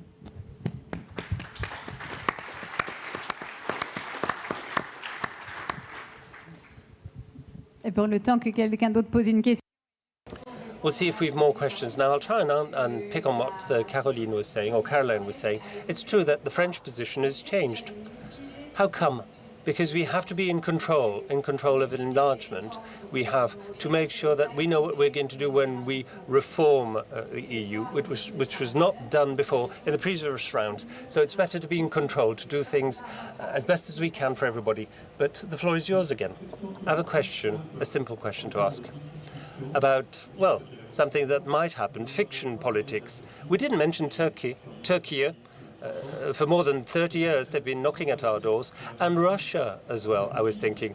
But now, after Putin, of course, well, this is fiction politics, as I was saying, but Russia, until the 19th century, as you probably will remember, was part of Europe, naturally part of Europe. And then in 1989, Boris Eltsine said that possibly they would consider accession. So my question is about Turkey and Russia. We'll take another question. We don't have much time. We're running out of time. I'm Guillaume. I'm on the European Council. I'm in one of their think tanks. Jean Tirole talked about the fact that in Europe there are some laggards, technological laggards and scientific laggards. He said this might accelerate in the 5 years to come. But enlargement is possible if there's strong growth, I think. So the question that I have is, how can we find a solution to this conundrum? That is, some are lagging behind scientifically speaking, or in other areas. How can they catch up? Because compared to the US, we've lost 60% of GDP per capita in the past 15 years. And the numbers could increase twofold in the 10 years to come if we can't find an answer. And we have no answer, because there's a Chinese and American competition, and also the fact that Europe is going to be used by China and America as an economic battlefield. No, we've not lost 60% of our GDP per capita. We couldn't catch up, that's true, but we've not lost anything in terms of productivity per capita, which is a bit of a different story altogether. But yet, I agree with you, we might do better. I agree with you. Who'd like to perhaps try and answer this? I'll start. The question about the treaties that might be amended. because, as you were saying, countries have to abide by the rule of law and human rights. Well, this report is crystal clear, I think. And I've worked on the question of enlargement for most of my career, and that's something we have to work on, which is for sure. That is, we need to have a system which will very much help the accession countries so that they set up the proper structures for compliance with the rule of law. But at the same time, we need to enhance the instruments that we have in the Union so that we can all comply with the rule of law. It's essential to cooperate in Europe. Now, a couple of words on Turkey. Well, they are an accession country, that's true, but as early as 2018, all negotiations were frozen because Turkey didn't make the necessary efforts to make progress. So that's what the situation is like today. I don't think things are going to change tomorrow nor the day after. Then back to Russia. Well, unfortunately, I've worked with Russia in the 1990s. We had the hope that Russia would be a country in Europe, would move towards democracy, European civilization. It's not the case. Today, Russia's different. It's a dictatorship. They are at war against Ukraine. And for this reason, unfortunately, I think we are not in a position to discuss this. We can't even think about Russia belonging to European cooperation. The question today is to make sure that we provide Ukraine with support so that they win this war against Russia.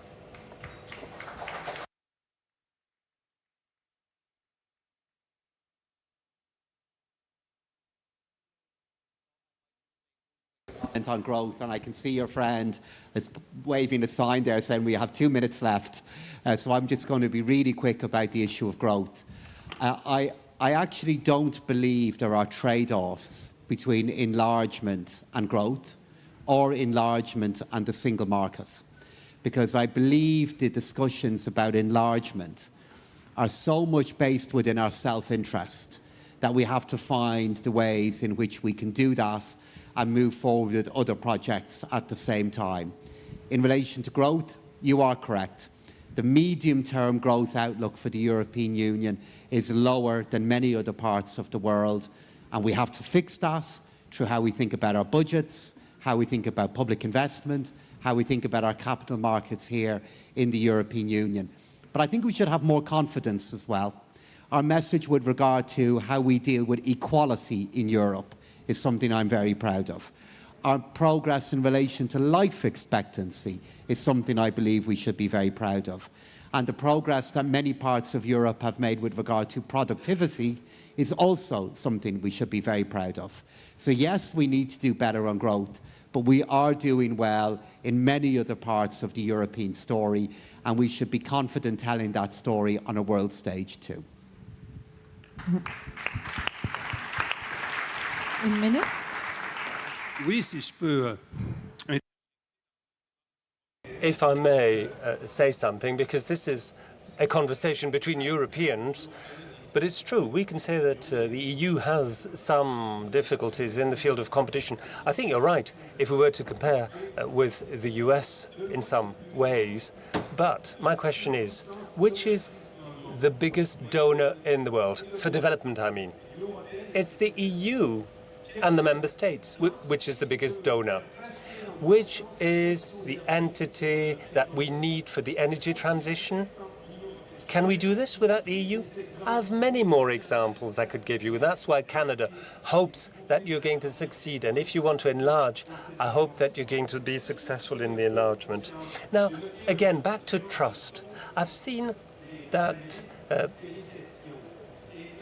we've had several rounds of questions, and we have different positions on both sides. you're asking questions and you're careful. Of course we need to be careful. We don't want new countries to paralyze the EU. They have to make an effort to meet the criteria to join the EU. And there are many democracies that want to do this, and they're using the EU to improve the situation in their countries. But please, let's remember that there was no domino effect after Brexit. And the question is how much do we want to enlarge? How much do you want to enlarge? And, you know, I don't want to meddle with French politics nor with the policies in Europe because I'm a foreigner here. But several years ago, I remember some political groups who were saying what we need is to exit Europe. They're not saying this any longer. Maybe they're thinking that, but they're not saying it. They know it's not popular. This idea about changing the euro currency by EQ or something else, nobody buys into these ideas. So there are things that are worth doing. If you look at the polls, the EU is not very popular, that's true, but it's not much more popular than the national governments, if you look at all the national governments in the EU. So let us be very conservative as we move forward. That's true. Having new countries that will join the EU is based on a number of trade-offs that are very complicated, of course, but Ukraine needs you and we count on you. Well, thank you. Thank you very much for these words. Now, there are three messages: more prosperous, safer, and a machine that produces democracies. Thank you very much. Thank you to our dear panelists as well.